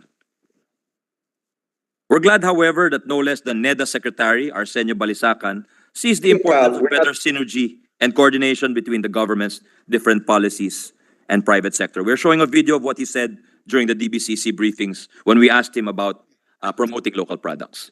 With your permission, Mr. President. That perspective, Your Honor, as we see from how other countries and from our experience, what must be done and what we should focus on really is number one, all efforts to raise productivity. That must be the basic concern. That we can, of course, get many more products, compete with those imported ones, and we can, provided that we can get those products cheaper, better quality, more competitive, and that's where the importance of number one, research come in, the assistance to technology come in, and coordination. I think that's what we are missing in many yung coordination ng government and the private sector, so that that matching of and scale economies can happen, because if there is no such coordination, lalo na sa atin napakahirap yung coordination because of our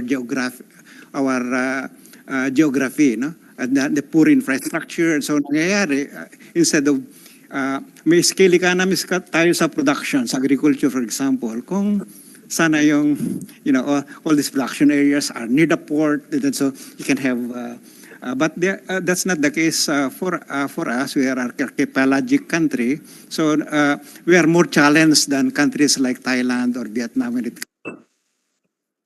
Thank you, Mr. President.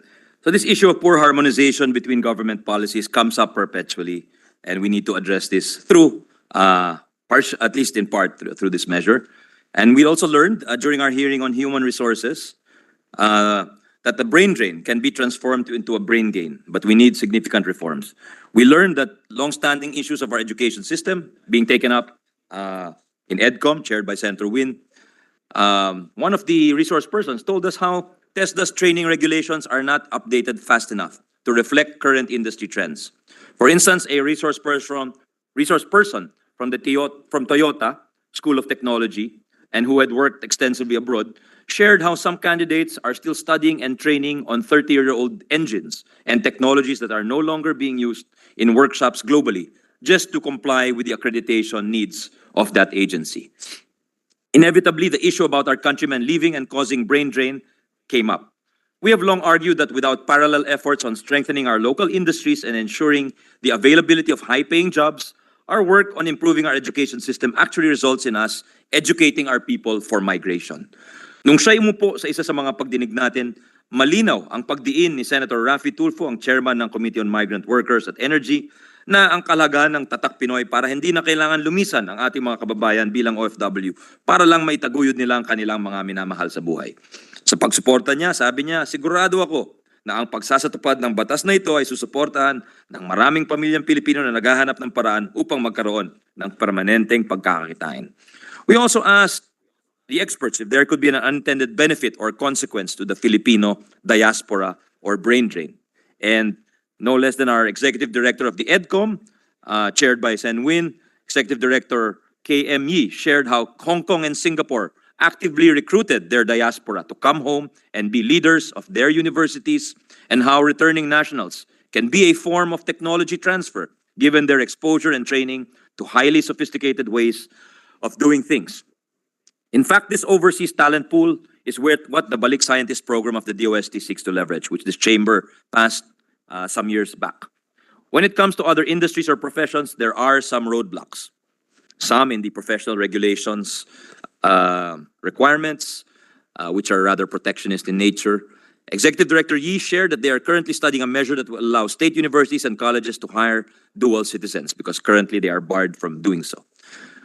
We had a resource person from the Department of Migrant Workers, or DMW, Director Aguilar, shared how Filipinos who have gained significant experience as safety engineers and safety supervisors across building and construction sites in the Middle East cannot even practice their profession here at home because they do not have the necessary licenses to practice. Kailangan daw nilang dumaan sa basic training on occupational safety and health sa Pilipinas, parang binabaliwala na lang yung mga pinaghirapan nila, yung mga natutunan nila sa ibang bansa. Here is his passionate intervention with your permission, Mr. President, dear colleagues, during one of our hearings. Please proceed. This is a very good bill that is music to the ears of the migrant workers. Para sa amin, ako isang OFW, I've been an OFW for 30 years. The director in one of the bureau of the and this is one of the things that we are really waiting, no? Particularly those who are planning to go back. Chair, we managed to make those countries kung saan po kami hinost to make them progress. Alam ko na kami, pagkatapos naming paunlarin sila, hindi namin mapaunlad yung sariling bansa namin. The safety engineers, practicing safety engineers, supervising safety engineers in most of the construction sites in the Middle East. And they were asking about this because they cannot practice their profession here while they were able to get employed from Brown and Root, from the biggest construction sites in the world. Pagdating po rito sa Pilipinas, hindi po sila pwedeng mag-practice. Kailangan kumuha ng basic, yung basic seminar.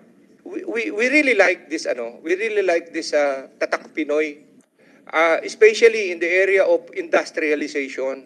And I don't think naman na hindi magtatagumpay ito, Mr. Chair, for as long as there are people like you and other participants here na willing to help in this. Yun pong sinasabing brain drain. Actually, it's a brain gain. You know, yun pong technology, where I came, the Saudis bought it for $8 million US, just the know-how. Ito po, nag-gain namin libre because we work there and we can bring it here for free. Unfortunately, there is wala pong platform eh. Okay? My colleagues, we even modify the plant. Kaya, hindi naman po sa pagyayabang, talagang bilib na bilib sila sa Pinoy. Kasi, iminomodify namin yung planta. So, ang ibig ko pong sabihin dito, hindi po ito brain drain. Brain gain po ito. The only thing is we have to harness the full potential ng mga Pilipinos po na kapag na-expose sa labas. Like for example, magugulat ka. The biggest desalination plant in the whole world, SWCC in Saudi Arabia. Tingnan niyo po sino nagpapatakbo niyan hanggang ngayon. Sino mga nag-design niyan? Pinoy. The chief chemist of the biggest dairy plant in the whole world is a Filipino, 36 years old. Meaning, kaya ko po sinasabi ito, we make other countries progress.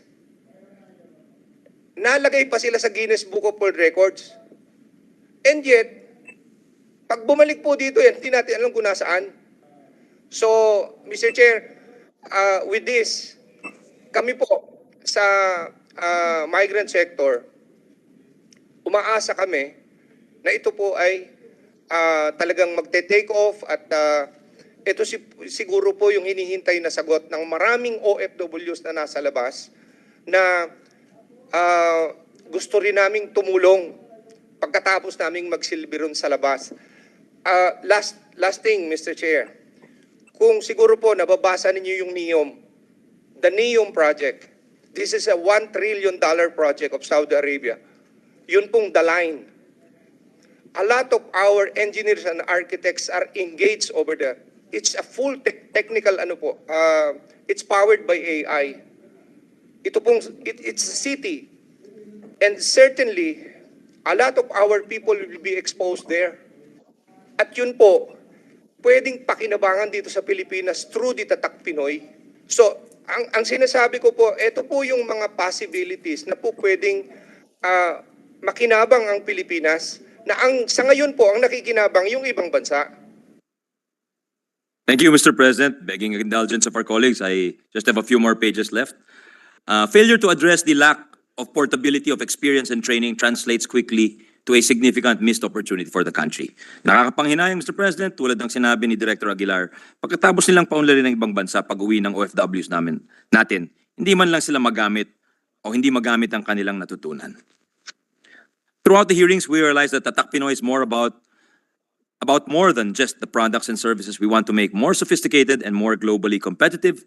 It's also about eliciting pride and hope from our people and empowering ourselves as a nation to present a new or previously unknown side of ourselves, to project both hard and soft power and our culture and talent to the rest of the world. During our hearing with the creatives, we wondered why the two biggest agency budgets going to education and infrastructure, despite these two biggest budgets, no attempts have been made to infuse our school buildings and government offices with Filipino design elements, as the great Bobby Manyosa, architect Bobby Manyosa once attempted. So we have asked the Design Center of the Philippines to talk with the United Architects to perhaps develop a more Filipino vocabulary or vernacular for architecture and our public structures, Mr. President. As one of our resource persons said, when you go to Bangkok, you know it is Bangkok. When you go to Thailand, you know it is Thailand. And when you go to Japan, you know it is Japan. But when you come to the Philippines, do you know it is the Philippines? Not really, because there is that sense of lack of awareness of who we are, and we do a certain blandness and we aim for a certain blandness and homogeneous, maybe unintentionally, Mr. President. And it, as another resource person said, we must start answering these questions because before we can sell ourselves outside, we have to be convinced of who we are and what we are. As Chef JP Anglo emphasized, nahihiya po tayo. We are not coming out of our shells. We are not as proud, we are not as bold. We believe Tatak Pinoy could very well be the launch pad for us as a nation to come out of our shells and embrace our identity. With the hashtag Filipino Food Forward, our battle cry for this could very well be Filipino Forward. And in no way should that mean erasing the richness and diversity of our culture and heritage. As Mr. Banyares, the artistic director of the Iloilo Festival Foundation said, national identity must embrace the roots and the roots, R-O-U-T-E-S and R-O-O-T-S, of the Filipino through the years, across the region and around the globe. And important here is embracing what is local. This means decentralizing and democratizing identity. Local can be international. These are just some of the issues that we believe a Tatak Pinoy strategy could help us navigate as a nation. This is why it is crucial that a broad-based multi-sectoral council is created, for it will be instrumental in pursuing our most ambitious objectives as a country. Council can become a venue for ironing out implementation issues amongst agencies more expeditiously. Through the council, industry stakeholders can also identify human resource gaps quicker and communicate their needs to education institutions and training facilities much sooner. An anecdote shared with us by the Board of Investments was that one of our biggest technology locators from Taiwan wanted to expand their operations in the country, and to do this, they needed to hire 50 software developers and engineers. And despite the BOI's best efforts to coordinate with the top universities, the company was only able to hire 20. The expansion did happen, but the example only underscores there is no assurance that there will be the skills and manpower available in the country. We can remedy this, Mr. President. Former IBPAP President and current CEO of Point West Technologies, Ray Untal, shared something similar during our hearing a few months ago, when he said that one of their Australian clients was looking to expand and provide employment up to 200 people. This expansion, unfortunately, did not push through, Mr. President, because the clients were concerned that they would not be able to scale up fast enough, which again pointed to difficulties with our talent pool. And his clients, instead went to India. Mr. Untal explained very concisely the challenges we face in terms of our human resources. We believe, Mr. President, these challenges are exactly the things that a TP Council can properly address. The Council can also make it easier for both the private and public sector to fill the gaps in the value chain of specific industries. For instance, according to a Duke University study, the oleochemical segment of country's chemical industry exported significant volumes of glycerine and fatty alcohol. However, said segment reportedly had very poor backward linkages with local upstream suppliers, specifically of coconuts or coconut oil from copra. Once in place, the Tatak Pinoy Council could encourage and direct both public and private sector investment into bridging such gaps. This can be done within and across industries. The Council can also identify the specific product opportunities that the country can enter, determine the actions needed, and then sustain the initiatives until a new industry has been built. Shepherding the ecosystem is crucial, Mr. President. What we want to achieve through Tatak Pinoy is no less than the structural transformation of our economy, a process that no one agency or sector can achieve. We believe Tatak Pinoy can provide solutions to cross-cutting problems like poverty, inclusive growth, the trade and current account deficit, unemployment, underemployment, low salaries, rural to urban migration, among many others. Maaari din siyang maging paraan para itahi at ipagkaisa ang mga advokasya at inisyatibo ng bawat senador. Tulad ni Senate President Mig Zubiri na magkaroon ng mas magandang sahod para makayanan ng ating mga kababayan ng pagtaas ng presyo ng bilihin. O kaya ang advokasya ni Senate President Pro Temp Loren Legarda para sa heritage, history at identity. Pati na rin ang panukala niya hinggil sa local procurement na kawangis ng panukala ni Senator Francis Tolentino na parehong napapaloob sa kasalukuyang committee report. At maihahambing sa isang panukalang batas ni Deputy Minority Leader Risa Hontiveros na Domestic Vehicle Procurement Act kung saan bibigyan ng prioridad ng gobyerno sa kanyang procurement activities ang mga kotseng inassemble dito sa Pilipinas.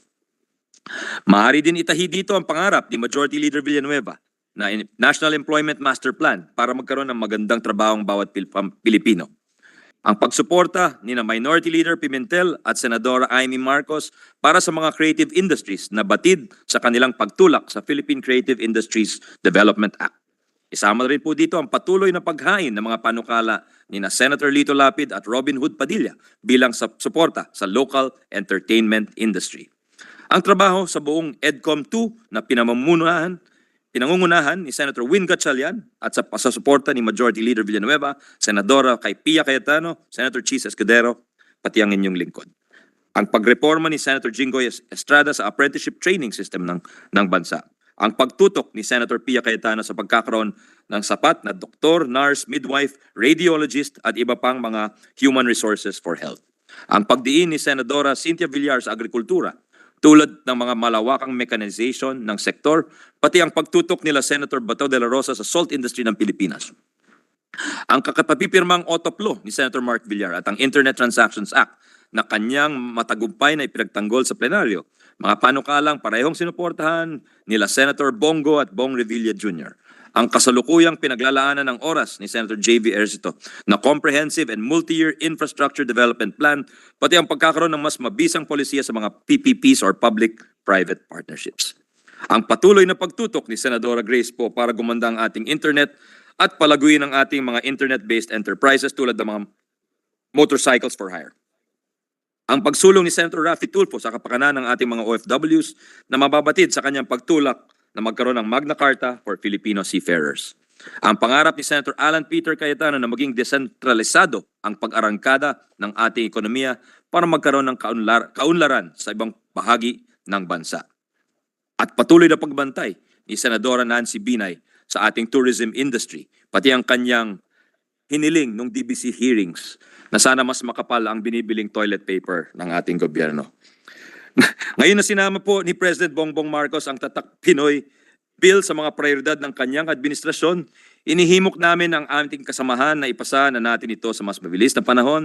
Nagpapasalamat po tayo sa ating mga co-authors dito sa Senado, Senate President Pro Temp Legarda, Majority Floor Leader Villanueva, Senator Francis Tolentino, Nancy Binay, Jinggoy Estrada at Mark Villar. Taos ko pong pinagmamalaki, Mr. President, na halos lahat po ng senador ay pumirma sa ating committee report at isa pong karangalan para sa akin ang makasponsor ng isang panukala na sabay sinuportahan ng mayorya at minorya sa Senado. We also like to thank from the other house, the lower house, Congresswoman Stella Kimbo, siya po ang principal author ng counterpart measure, at si Congressman Marvy Marino, ang chairman ng House Committee on Trade dahil na-aksyonan na po ang committee report, and the 13 co-authors in the House of Representatives. Sa paghalal ng bagong administrasyon ni President Bongbong Marcos, malinaw na naniniwala ang sambayan ng Pilipino na kapag nagtulungan at nagsanib puwersa ang lahat, mas mabilis tayong makakabangon bilang isang bansa. Pagkakaisa nga naman ang sigaw ng ating mga kababayan. Hindi man natin maisabatas na dapat mahalin ng bawat Pilipino ang bansa, sa panukalang ito, bumubuo tayo ng plataforma para mabigyan ng malinaw na direksyon ang nasyonalismo at patriotismo ng ating mga kababayan. This is but a first and necessary step towards greater prosperity for our countrymen. Many, many more must follow, Mr. President. Isinulong po natin ang Tatak Pinoy ngayon kasi kung meron man tayong dapat sama-samang sinusuportahan, ito po ang mga industriya at kumpanya na sariling atin, ang mga magaganda at dekalidad na produkto at serbisyo na bunga ng angking galing, talento at pagiging malikhain ng ating mga kababayan. Magkaisa po tayo para sa mga produktong Pilipino, mga industriyang Pilipino. Mabuhay po ang Pilipinas. Maraming salamat, Mr. President, and dear colleagues, I beg your indulgence for a rather long speech. Yes, I'd like to just say, for the record, congratulations on your very comprehensive and extensive sponsorship of Tatak Pinoy. It shows that this is your true advocacy. Dahil talagang pinaghirapan niya itong speech na ito. Mas mahaba pa to sa sponsorship niya sa national budget. Yes. Dahil mahal na mahal niya yung Tatak Pinoy. Mr. President, I cannot agree more. In fact, Mr. President, it's so comprehensive. Four of our colleagues would just like to insert into the records their sponsorship speech. Senator Binay, Senator Legarda, Senator Revilla, and Senator Jinggoy Estrada, and Senator Pia Cayetano, Mr. President. And So there are Senator five Tolentino already. as well. And Senator Tolentino, Mr. President. Yes. So I would like to put that on record. But Mr. President, this is my pet bill also. May I just be allowed to just make 1-2 minute, Mr. President, co-sponsorship Not 65 pages. Not just one page, Mr. One page, President. okay. Thank you, Mr. President. May I Yes, be you see, recognized? the Thank Majority you. Leader is, Thank you very much, Mr. President. you Mr. see- President, this is going to be short, Mr. President, as I earlier mentioned. Again, this is a great honor and privilege for this representation to co-sponsor Senate Bill number 2426 under Committee Report number 107, or the Tatak Pinoy, Proudly Filipino Act. We'd like to thank and commend, of course, our dear friend, idol, basketball teammate, brother, seatmate, Senator Sani Angara for pushing for this bill, which is one of the advocacies closest, if not the closest, Mr. President, to his heart.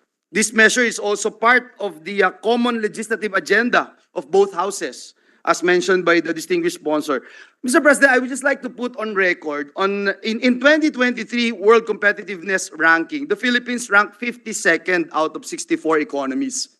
The annual report assesses how countries provide an environment characterized by efficient infrastructures, institutions, and policies that encourage sustainable value creation by enterprises.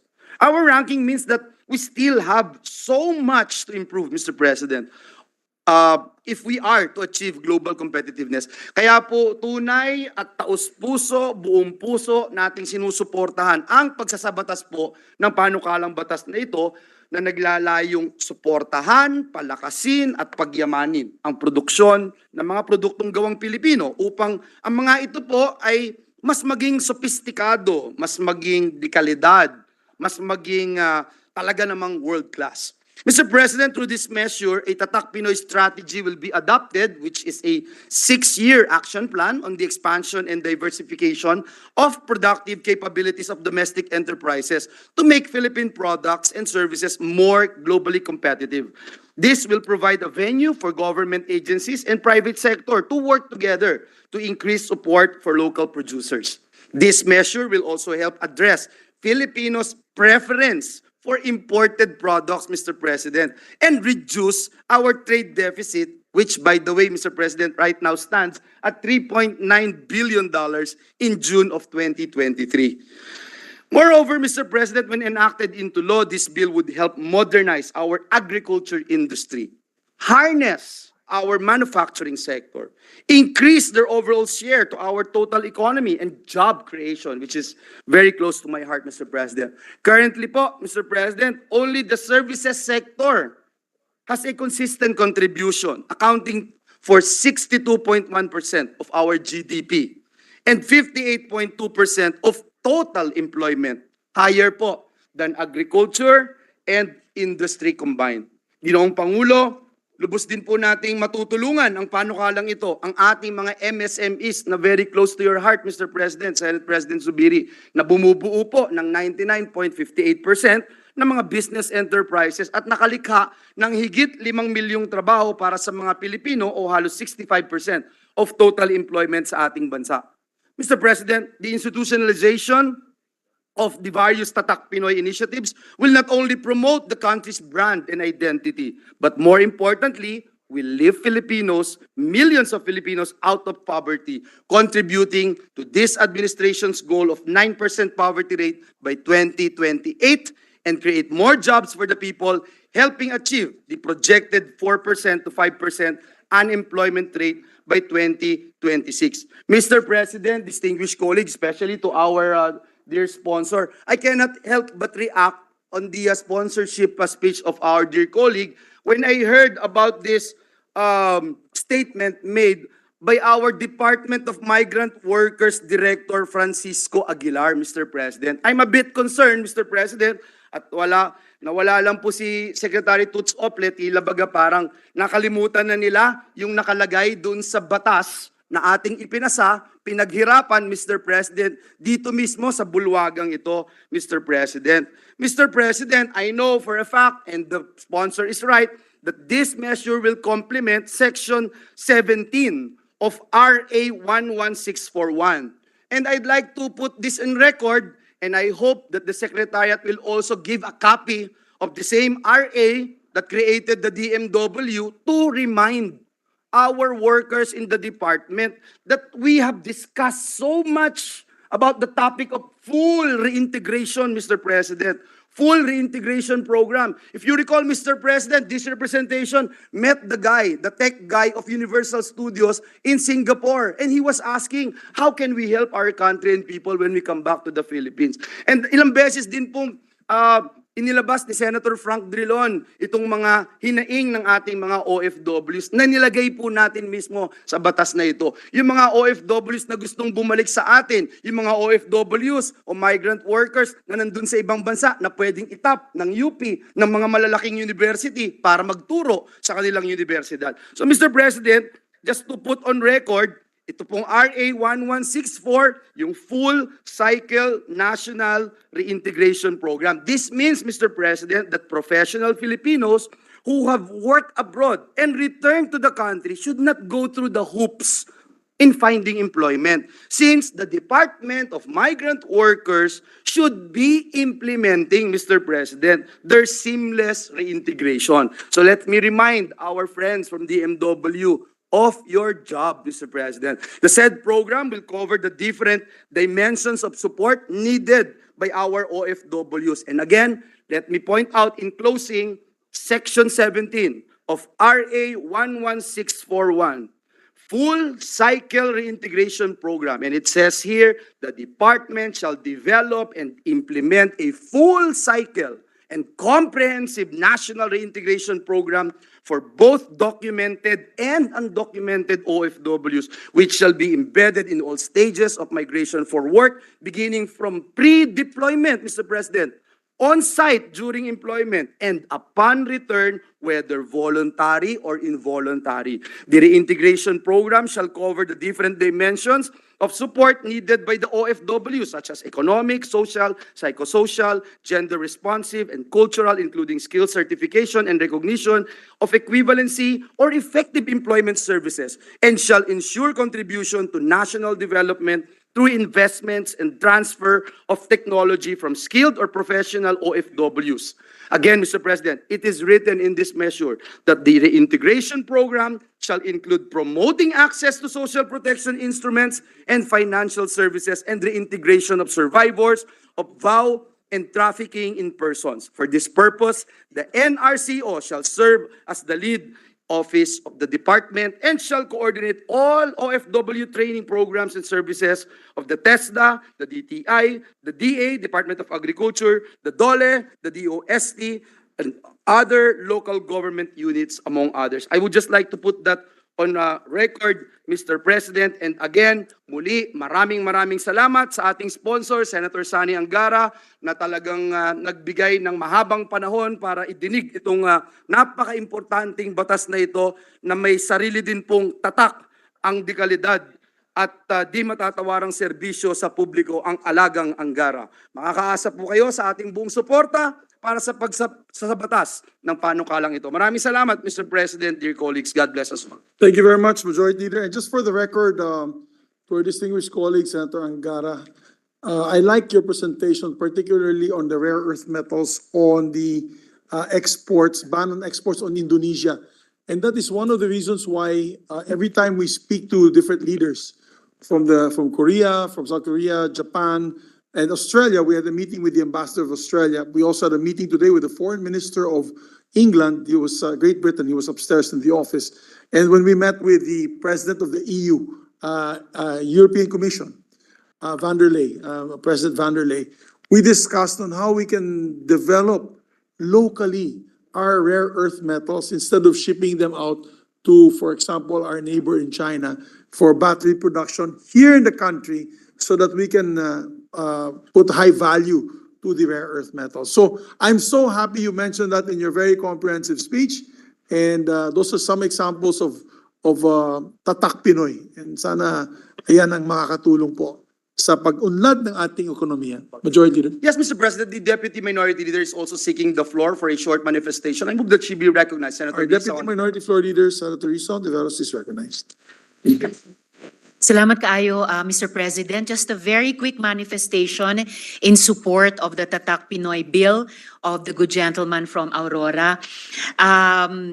In addition to Tatak Pinoy being possibly the newest incarnation of the Filipino First policies in our history, I'm very glad that the good gentleman has sponsored this bill because it may also be part of or even eventually a full expression of the industrial policy that we've been talking about on and off for the past several years. So salamat kaayo, Mr. President, and mabuhay to the good gentleman.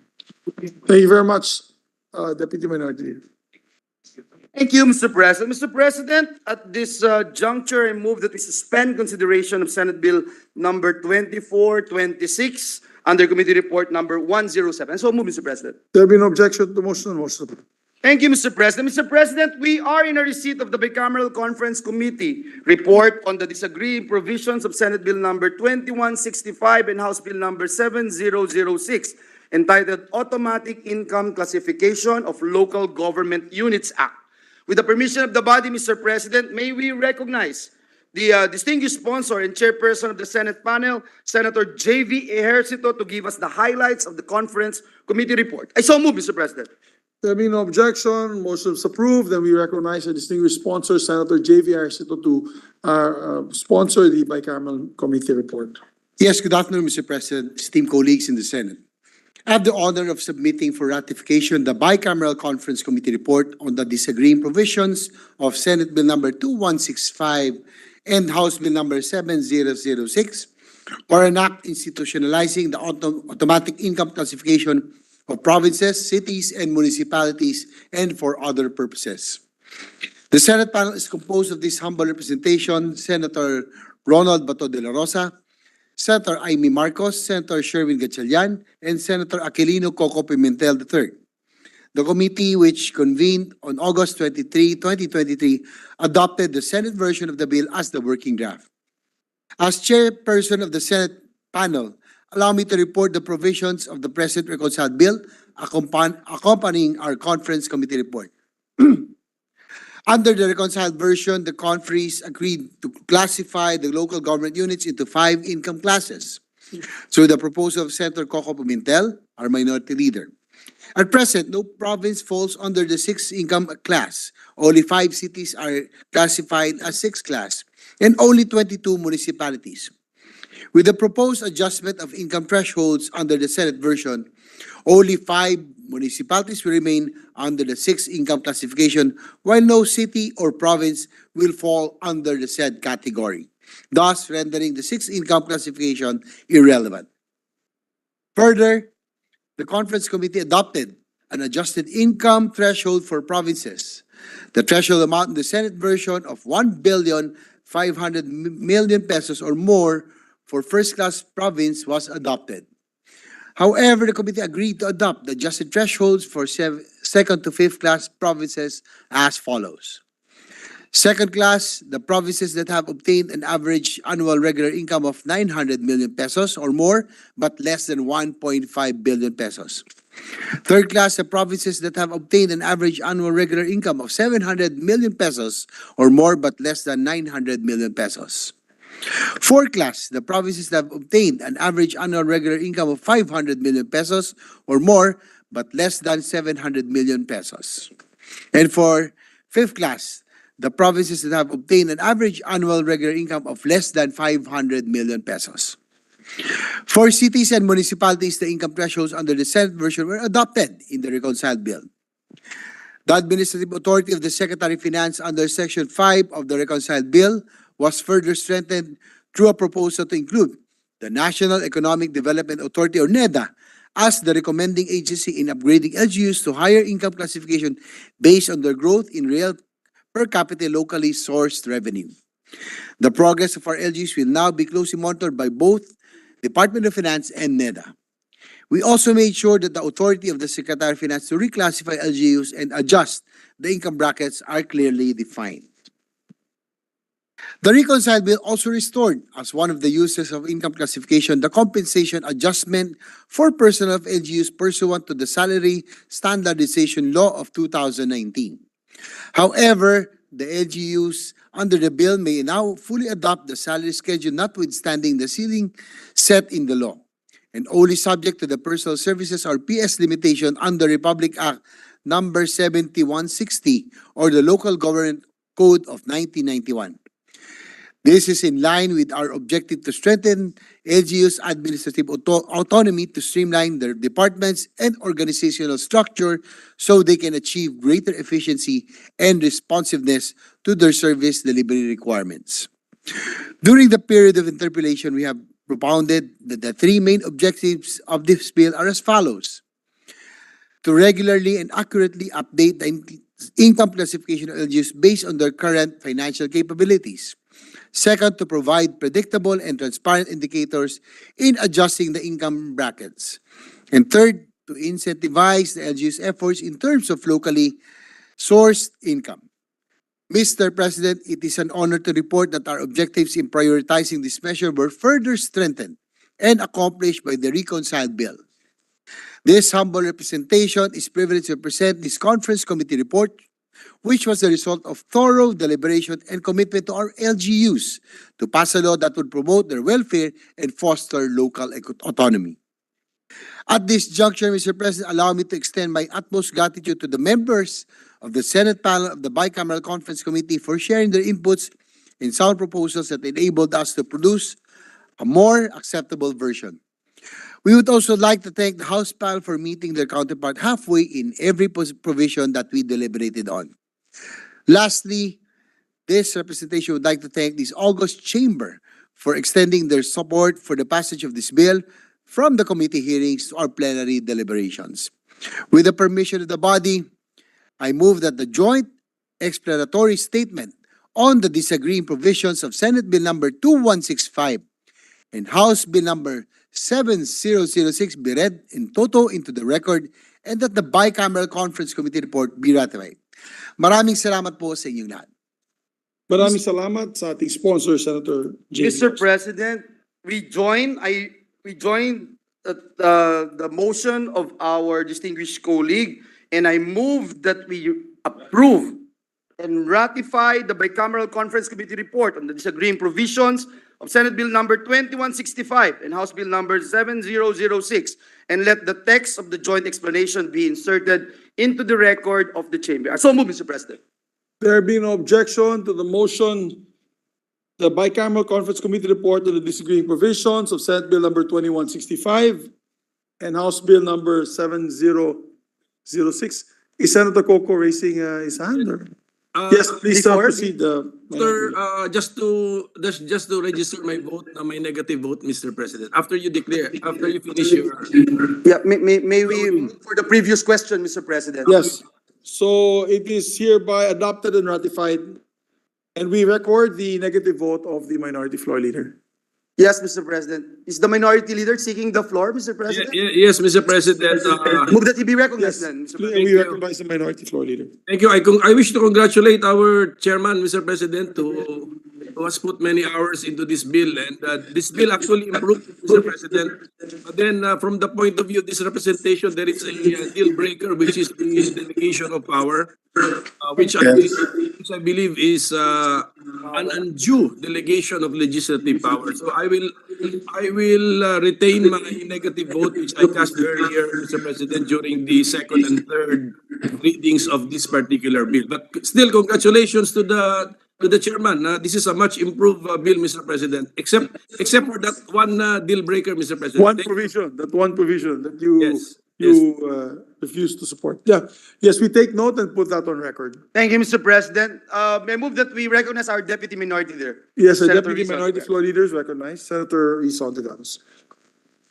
Salamat kaayo, Mr. President. Likewise, with all due respect to the good chairman, Senator J.V. Ejercito, and abiding support sa lahat po ng mga pagsusumikap ng ating local government units for economic development and good governance, I join with the minority leader sa pagpaparehistro po ng aking no vote.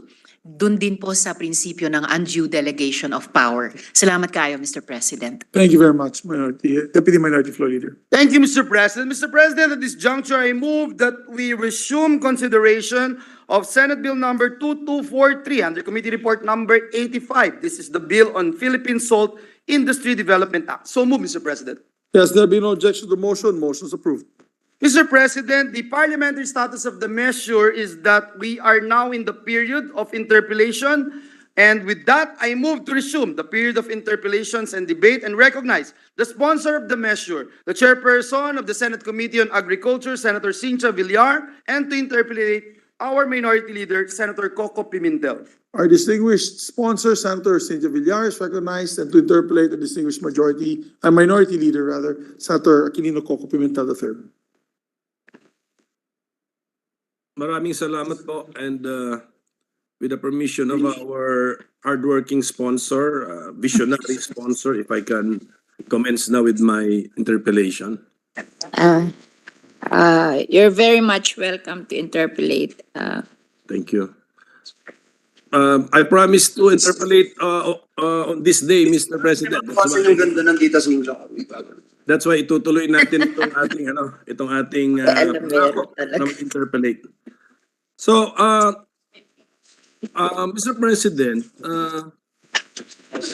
I recently saw a letter from the chair, from the sponsor to Senator Bato, and giving an update on the possible areas where we can develop the salt industry and produce salt. And then talagang wala po talagang suitable area in Mindanao, because if I remember correctly, 3 hectares lang yata yung na-identify po doon. Yeah. Because Mindanao is, Mr. President, Mindanao has 3 months of dry season. You need 6 months of dry season to be able to produce salt. Okay, so hindi pala, yung 3 hectares pala sa Region 10 pala, sa home region ko. Yun lang yung currently producing, but the potential for salt production would be 17.75 hectares. So that means meron din po pala. Meron kung maging batas ito, there will be at talagang suportahan natin yung salt industry. There will be areas even in Mindanao, kahit na small, madulas ang ulan-ulan doon, na pwede nilang maramdaman ang epekto nitong batas na ito. Mr. President, that is not, we will see to it that if there are potential, the law will help them. Yeah. The law, if I remember correctly, the bill, Mr. President, already identifies 10 provinces. Yes. Tapos, that we call this type 1 climate. Yes. What would be the mechanism for identifying additional areas for salt production? Actually, there is no identification that's final. It depends. If the people from those provinces would like help, then the BIFAR, which will be managing the fund and the industry, they're welcome to be helped by BIFAR. So what would be the difference, Mr. President? Doon sa 10 identified provinces sa ating bill, ano ang mararamdaman nila kung maging batas po ito na hindi naman mararamdaman ng probinsya na wala sa 10? Priority lang yon kasi malaki na ang production nila. But that doesn't prevent the others to ask help if they want to produce salt. And then the agency na lalapitan would be BIFAR and the DA. And then what kind of help po ang pwede naman mahingi sa BIFAR at saka sa Di ba in-identified sa law yung amount na mariraise sa tariff on imported salt, and that would amount to more than 600 million, and 50% will be used for mechanization to bring down the cost of producing salt, 40% for establishment of warehouse, 5% for training, and 5% for research. Hindi ba yung mga physical assistance po doon, ubos na yun doon sa 10 provinces pa lang? Depende. Kasi maraming production doon sa 10 provinces, but if they do not ask for help, then meron din para sa mga smaller provinces. Okay.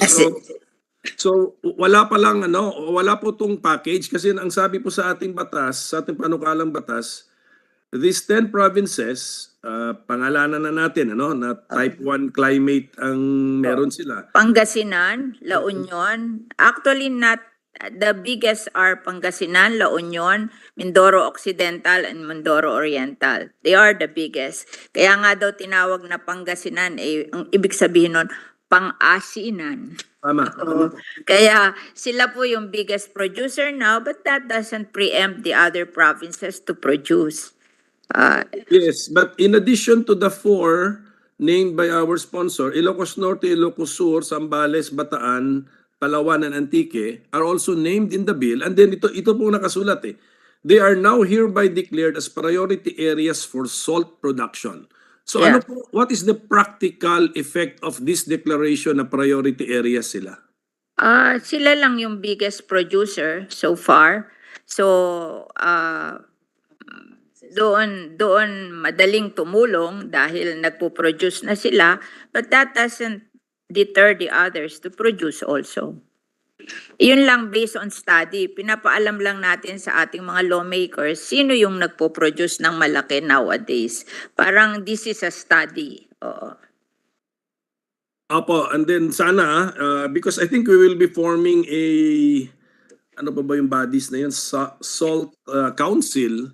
Yes. If the Salt Council can also come up with very clear guidelines on how to start your salt making business, how to apply for a salt production tenorial instrument. Pwede po ba yan? Pwede po ba mag-apply ng SPP outside of the 10 provinces?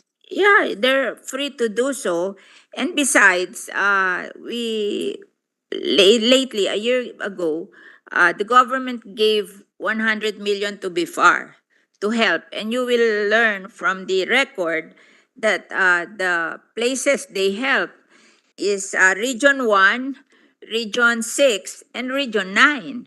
So, hindi naman sila pinili yung in fact, Mindoro Region 4B na malaki ang production, hindi binigyan. Oo, ang binigyan is Region 1 where Pangasinan and La Union are, and then Region 6, Antique, and Region 9, Zamboanga. So nakita mo doon sa ginawa ng BIFAR na hindi naman sila sumunod doon sa study, di ba? And we presume that in addition to the proceeds of the tariff on imported salt, BIFAR will also be given budget for salt development. Hindi naman namin nililimit doon. Ini-assure lang namin na yung tariff will go make sure na merong pera para sa development of the salt industry, but that doesn't deter us na maglagay sa GAA, sa BIFAR, to additionally develop the salt industry. Yung 100 million po, Mr. President, na reported by BIFAR as nagastos Yeah. nila. Ano pong mga example po ng napuntahan nitong halaga? 52 million went to Region 1, 21 million went to Region 6, and 13.5 million went to Region 9. Tapos sinasabi dito na 100% ng Region 1 nagasta, 98% ng Region 6, 74% ng Region 9, and then there's a 12 million na ibinigay sa National Fisheries and Research Development Agency na nagasta din 100%. Is that is the F in the NFRDI fisheries or forestry? Fisheries. Okay, po. thank you. Oo. So, yan po, nakikita ko rin po, Mr. President, sa screen yung distribution. Pero ang tanong ko po is, saan ginastos? Saan ginamit yung pera? For what? Specifically for what? Ginamit.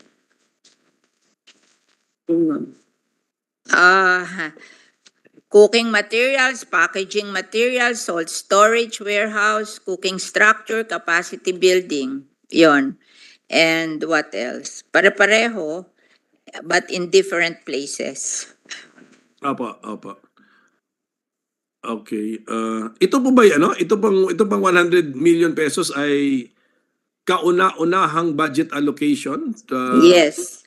So First time. Dati po walang nag-iintindi ng salt. Oo, walang in charge ng salt.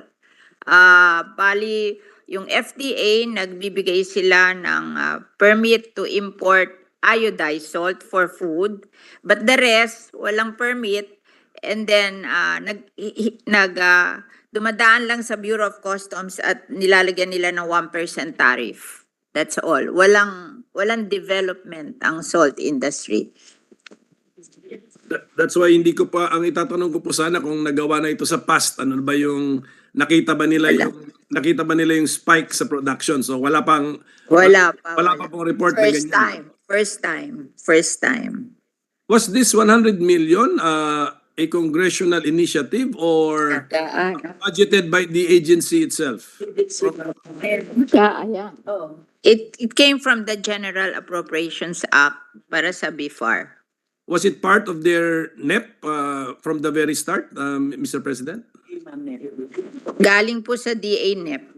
Oh, so that means when the DA proposed the budget for 2022, they already decided to take the initiative with regard to developing. Kasi naging controversial po yung salt industry because before we produce 93% of our salt, we import 7%. Then after 20 years, after we passed the salt iodization law, nag-deteriorate. Ang import is 93%, ang production is 7%.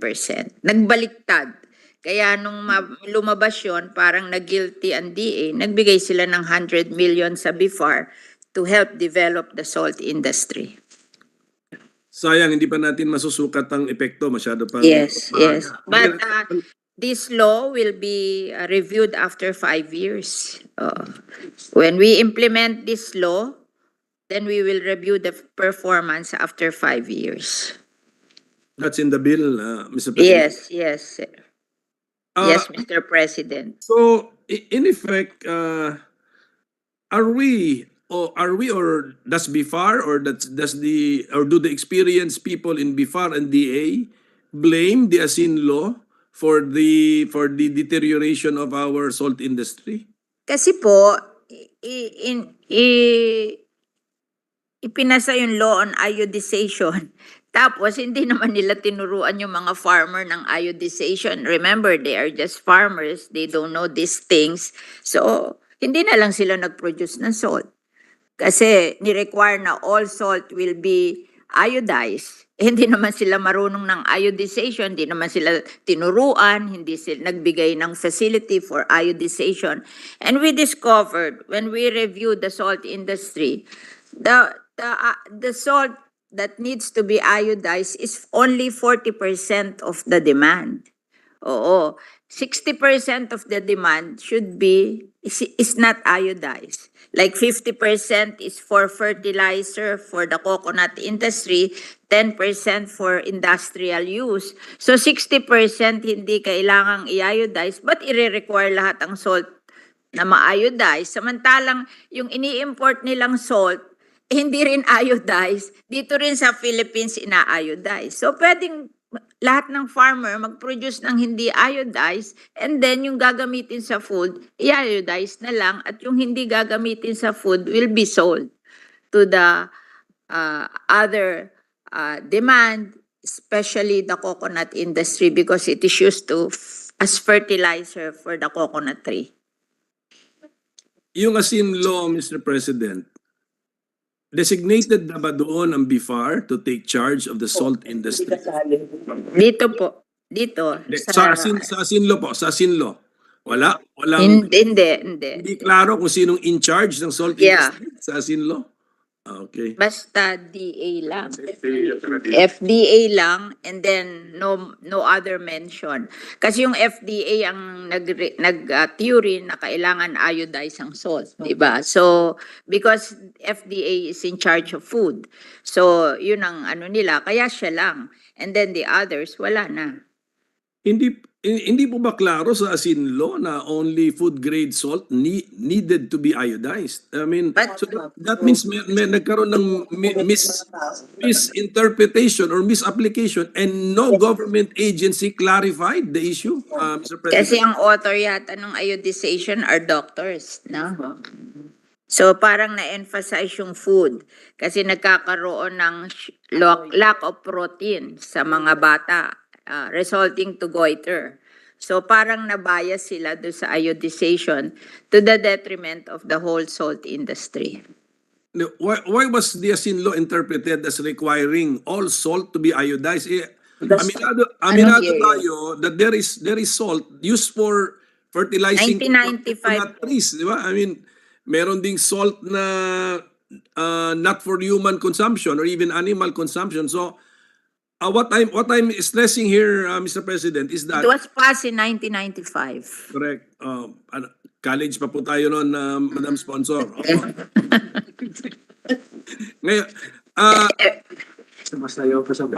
because I have read an opinion blaming the asin law for the confusion. That is why we should make sure that in our bill, natin ito, there should be no more confusion or no words which can lead to confusion. Yan lang po yung pakiusap ko po when we finalize the wording of this bill. When we are finalizing the bill, you are welcome to look at it and make your amendment if you think there is confusion. So, in this particular bill, we are now declaring the policy that salt produced in the Philippines need not be iodized. Yes. Klaro po yun. Yes, and if the food demand would require iodization, then they have to iodize. The food manufacturer or those who will eat food will buy iodized salt. But in general, the salt industry will produce just the basic salt. No more requirement of iodization. In the production of salt. Yes. But now in the selling of salt, pwede palang gawing kondisyon pagka food grade, ang food grade means FDA na po yun. The BIFAR will manage the salt industry, yung paggawa ng food grade sa FDA yon. Hindi sila mention dito. Di ba? Nawala. Okay, opo. So we are that means we are recognizing the power of the FDA to require that salt sold for human consumption in the Philippine market should contain a certain siguro required quantity of iodine. Yun po yun? Is that the rule? For people. Yes, for people. Yes. For Yeah. animals, may animal din For, na, may animal consumption. Kasali po ba yun? ano? Animal and people. Ang So hindi that's- kailangan niyan would be the industrial user and the coconut fertilization, which is big. 50% of our demand are for coconut fertilization.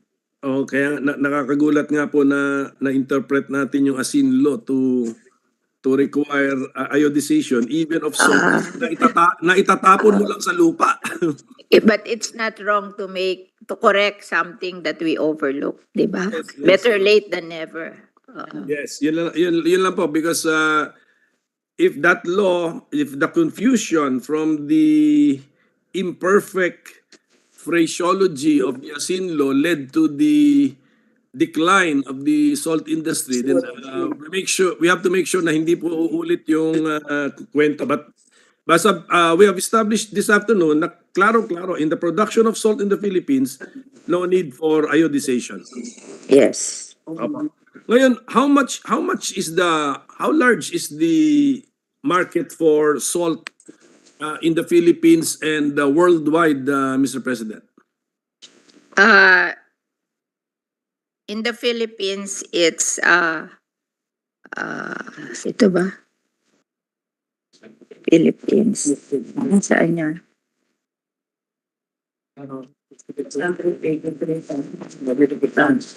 Philippines is 1.377 1,377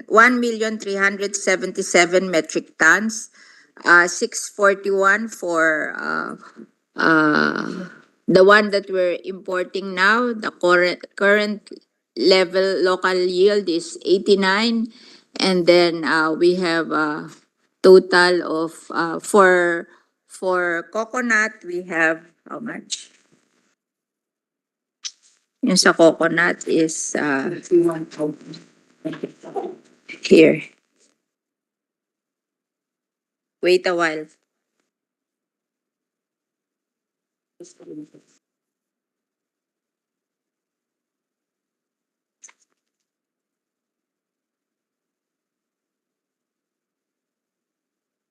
Saan yan? Ito. For food, our total demand is 443,000 metric tons. For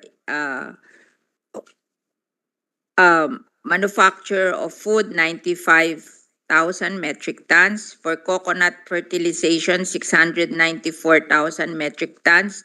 For industrial uses, 144,000 metric tons to make a total of 1,377,000 metric tons for the Philippines.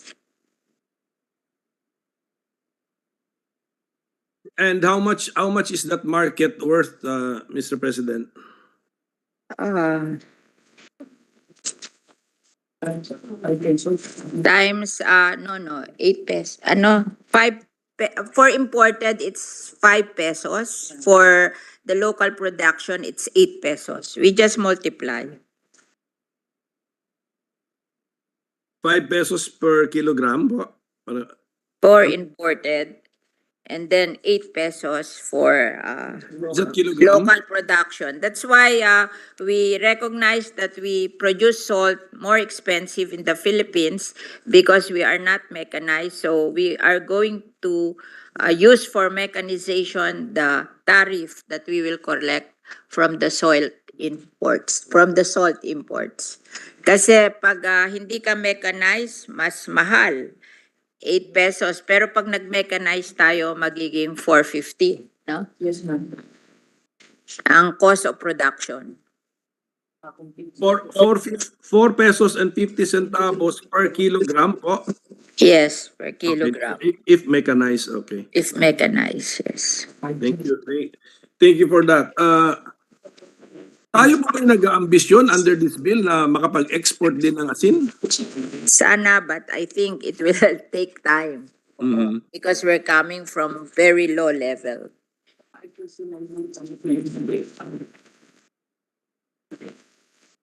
Huwag na natin sabihin yun, kakunti lang yun. Ano po yun, ma'am?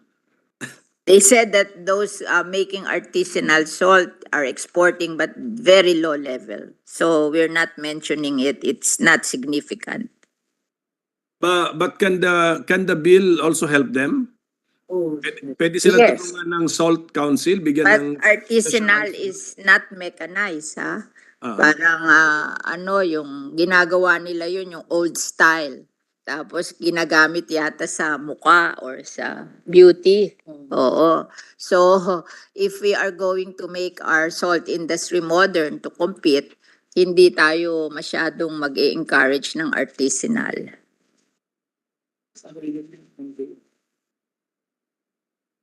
And then, Mr. President, dun sa definition of terms natin, so this means that salt production in the Philippines will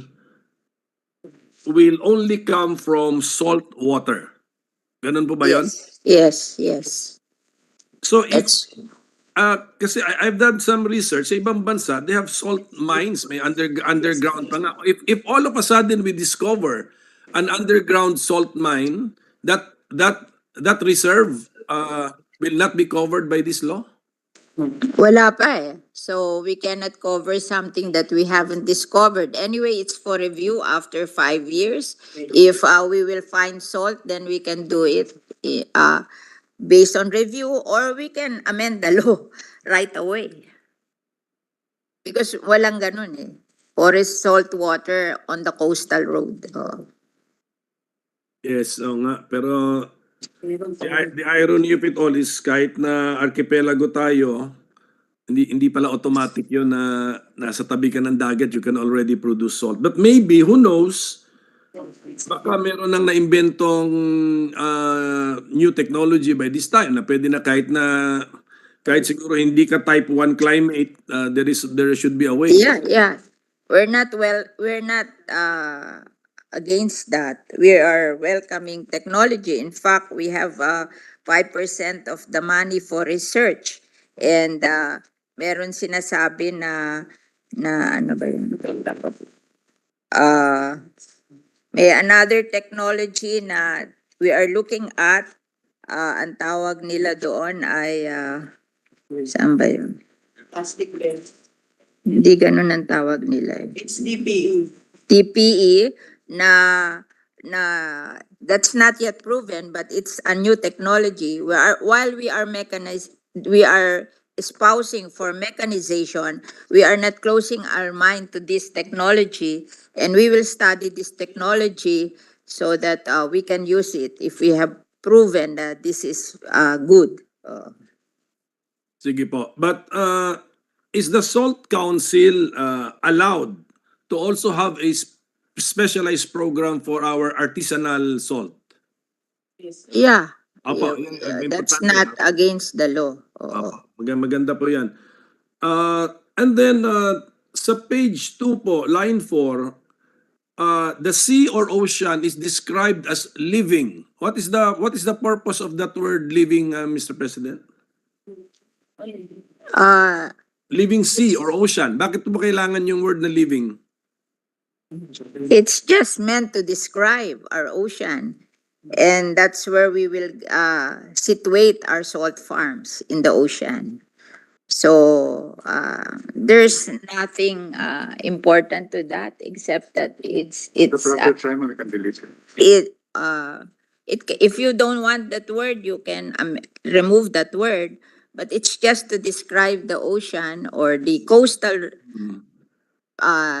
places wherein we will build the salt farms.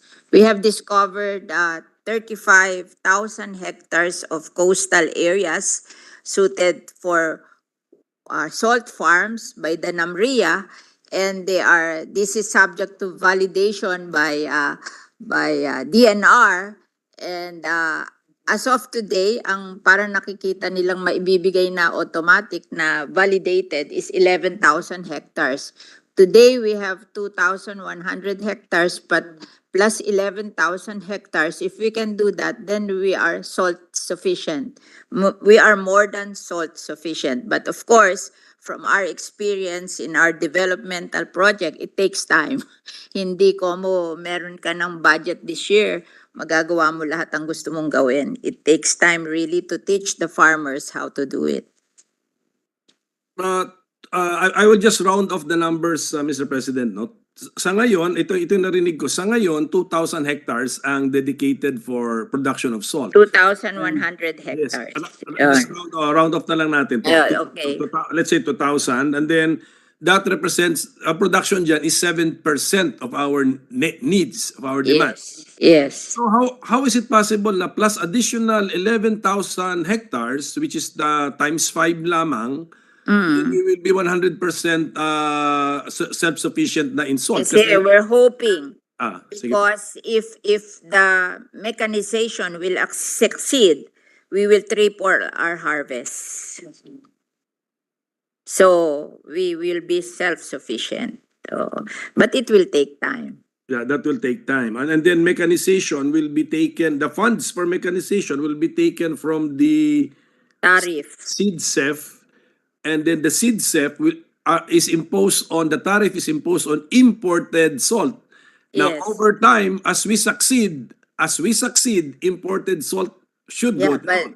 The imported salt will go down, so less ang collection ng tariff, but we are producing naman on the other hand. Bababa yung importation, tataas naman yung local production, so it's okay.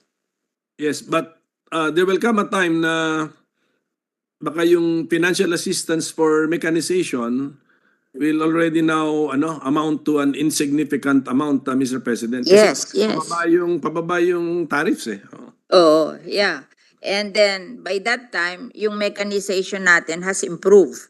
So, pababa yung tariff, pataas na yung mechanization natin. And of course, if hindi sila magtali, then we will ask the GAA to produce money for our salt industry.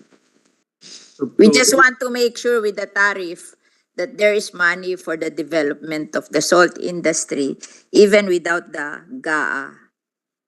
And we are starting with the amount of, yung assumption natin is around 600 million plus, Mr. President. Yes, 600 million. More than 600 million. Yes. Siyempre, ang tariff po, hindi naman exact yan eh. Yan ang projected, but 684 million, but yan ang projected, but hindi naman sure yan. Kaya nilagay natin yung percentage. 50% will go to mechanization, 40% will go to warehousing, and then 5% for training, and 5% for research.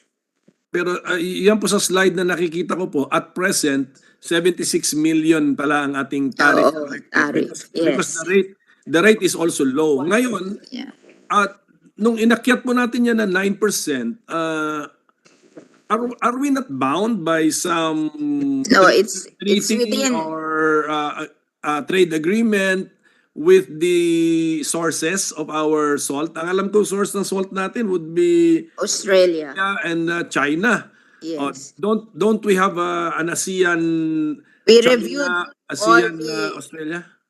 We reviewed all the agreement and it's allowed 9%. Walang conflict. Walang conflict. So it's within our Yes. it's within our power. We never let go of that power to increase it. Yes. Sige po. Now, in this particular bill, we are classifying salt or asin as an aquatic resource. Is that correct? Yes. In this bill and in the definition of the Bureau of Fisheries and Aquatic Resources, but DNR and BOC is qualifying it as mineral. But for our purpose, in this bill, it's an aquatic resource. So it's part of agriculture. How about in the asin law, Mr. President? Did the asin law make a decision on what kind of a product salt is? Yung 1995. Wala pong definition. Hindi siya nag-define. Okay. What the science tell us, Mr. President? What is salt? It's an aquatic Is it resource. it's an aquatic resource, okay. Yeah, it's in the coastal road. It's water, salty water. So, di ba? That's why this is the reason why in our definition of terms, ang salt production natin refers to salt which can only be generated from salt water. Tama po Yes. ba yun? Tama po. Yes, Is that yes, correct? yes, Apo. yes. Thank you for that, Mr. President. Ngayon, can I go back to the iodization of salt? Yes. So if we will now change that policy, very clear na. So hindi na matatakot yung mga salt farmers natin. Sabi nila problema pa yung technology sa iodization. So no need na. But currently there is an FDA, no? There is an FDA requirement for That's salt. for food. For Yes, food. food grade That's salt. different. That's different. The Yes, salt industry is different from FDA. They don't have any developmental program. So they're just requiring what is required of the food for people and animal, not developing an industry like the salt industry. Yes, oo. Pero let us say, hindi kaya yan magiging sagabal naman sa interest ng ating salt farmers na mga food grade manufacturer of salt. Alam mo, it's so funny. Ah. The one importing salt are importing ordinary salt and dito lang ina-iodize. Hindi naman sila nag-import ng iodized salt. So, bakit tayo magpo-produce ng iodized salt? Sila yung mga in-import, hindi rin iodized. Dito lang sa Pilipinas, ina-iodize for food. Di ganun din yun sa salt farm, ordinary salt, and then if they want it iodized, dalhin dun sa processor ng iodized salt. Correct. Yes, I get it, ma'am. I get it now, Mr. President. So, ngayon pala, ang ini-import. So, kawawa pala tayo sa asinlo, no? Nagamit against our own salt producers. May pa ka na. Yun na nga. That's why, ulitin ko po talaga, we really have to avoid any Diba? possible confusion from this law, Mr. President. Now, the bill mentions a roadmap, and then the bill also uses the words salt development programs and then salt development plans. Are these the same? Itong tatlo? They are the same. They are the same. So, later on sa amendment, we can make it one. Apo. They're the same. And then we are actually giving recognition to BIFAR and some powers to BIFAR. The BIFAR director will now be the vice chairperson of the Salt Council. So in the absence of the secretary of the DA, siya po ang magpe-preside sa Salt Council meeting. Yes. Yes. Okay, so we did not get any negative feedback from the secretaries who will be attending the Salt Council meeting po. That it will be the director of the BIFAR who is presiding over their meetings. Okay lang po sa kanila? Okay po. Okay, Wala sige naman. po. How does BIFAR function, Mr. President? Is that a collegial body or there is just one leader, the director? There's a director. Siya na. It's one of the agency of the Department of Agriculture in the same manner that we have the Bureau of Animal Industry, we have the Bureau of Fisheries and Aquatic Resources, and we have the Bureau of Plant Industry, one of those bureaus of the Department of Agriculture, catering to different aspect of agriculture. So meron po tayong concept kasi dito sa page 4, lines 23 at saka 24 na sinabi natin the representatives from the business sector shall be chosen by BIFAR. So how is that? That is the choice of the director of BIFAR? When we say chosen by BIFAR, that is the chosen by the director of BIFAR? Ano? May mga direct nominees. I think there will be nominees The representative from business sector shall be chosen by BIFAR from a list of 3 nominees submitted to it by the sector. Representative from the cooperative shall be chosen by BIFAR from the list of 5 nominees for Luzon and 3 for the Visayas and Mindanao, submitted to it by the sector. So he will choose, but there will be nominees. Yes, when we say chosen by BIFAR, we actually mean chosen by the BIFAR director. Is that what you mean? Yes, but That's there what you will be mean, okay. nominees coming from the Yes. sector. Oo. Okay, but it's one person who will choose, not Oo. not a body, not a No. collegial body. Apo. Unless you want to amend that. Yes po, opo, pinag-aaralan na po ng staff ko 'yun po, opo. Okay. Page 5, Tema page 5. line 7, that is section 6, no? Section 6, paragraph D. Identifies or names the Agricultural Credit Policy Council, ACPC. Hindi lang po ako masyadong familiar sa function nito, but does the ACPC Yan ang nagpapautang. grant loans? DA. Oo. Merong agency ang DA na nagpapautang, no? Sa farmer. Pero ako po, in all the laws that I passed, I gave it to the DBP and the Land Bank. But there is an ACPC na nagpapautang din sa farmers. May record na po ba siya na nagpautang sa mga salt farmers? Wala po. Wala po. Wala pa, okay. But that's open to all farmers. ACPC and the Land Bank and the DBP, they are all welcome to borrow from them. Diba? All farmers, as provided for by the bills we have passed so far. Wala namang pinipili yan na pauutangin. Kaya lang siguro nung araw, walang umuutang from the salt farmers kasi bumagsak nga yung salt industry. The confidence was not there, Mr. Yes. President, siguro. And then the section, paragraph F, which is page 5, line 13, mentions the post-harvest training division. Ano po ba ito? Is the capacity building for salt farmers within the competency of the PhD? Yes. Usually, when you have training, it's the agency. Like pag training on plant, Bureau of Plant. Pag training on animal, BAI. Pag training ito, kung sino yung in charge, sila yung nagte-train.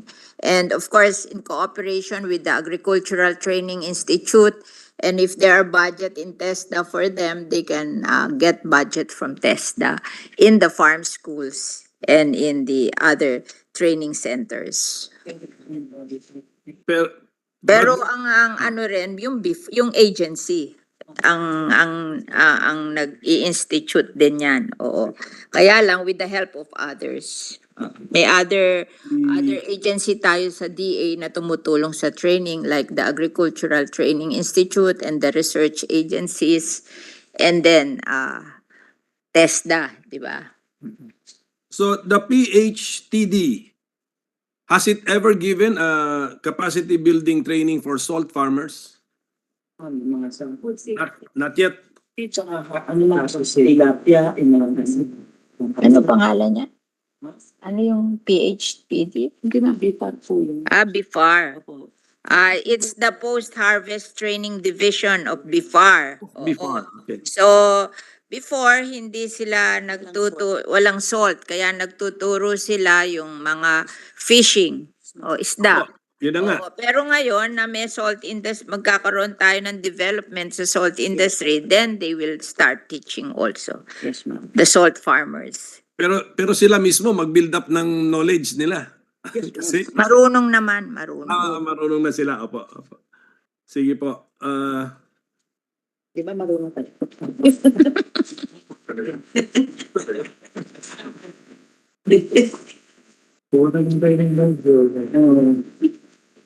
Ito po pagdating sa section 11, which is found on page 7. talking about the salt production tenurial instrument. Ang rule natin, it shall be strictly used only for the purpose for which it was granted.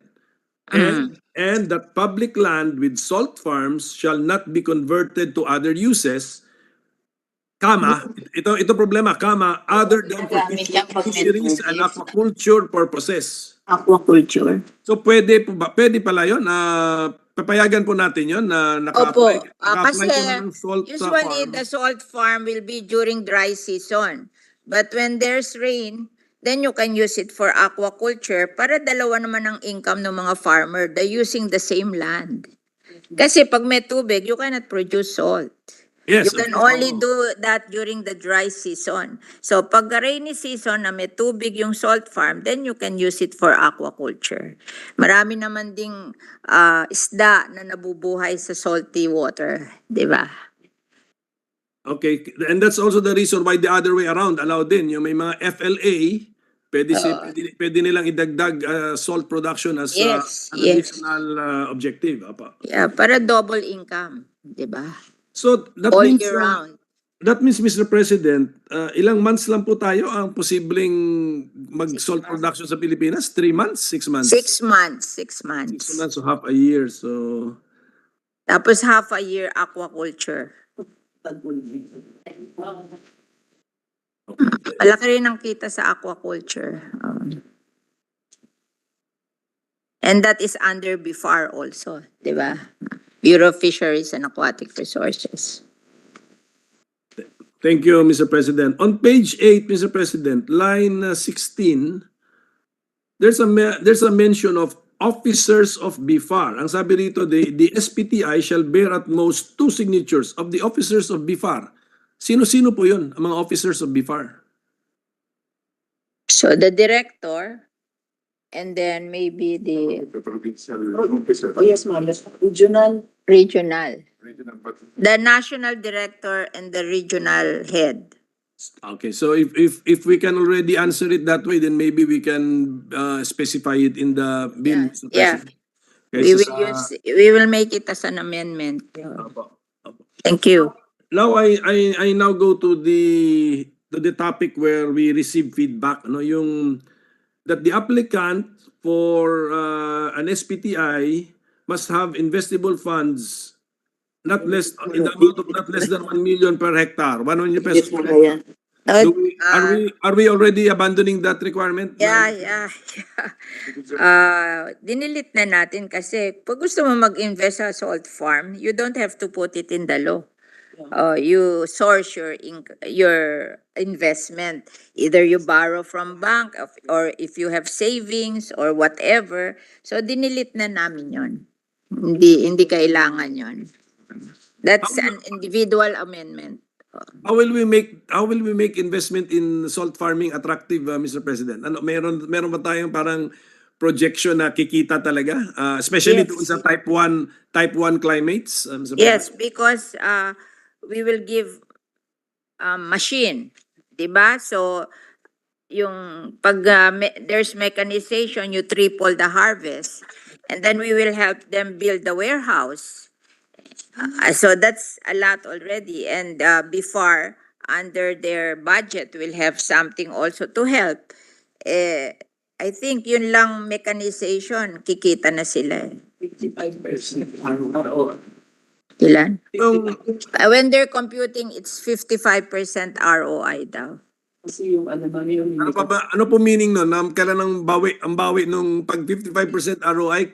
2 years. Bawi? 2 years.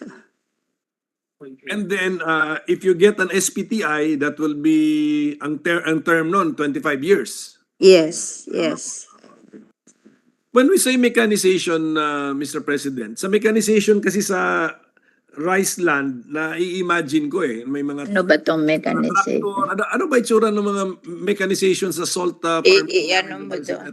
Ganon mo doon.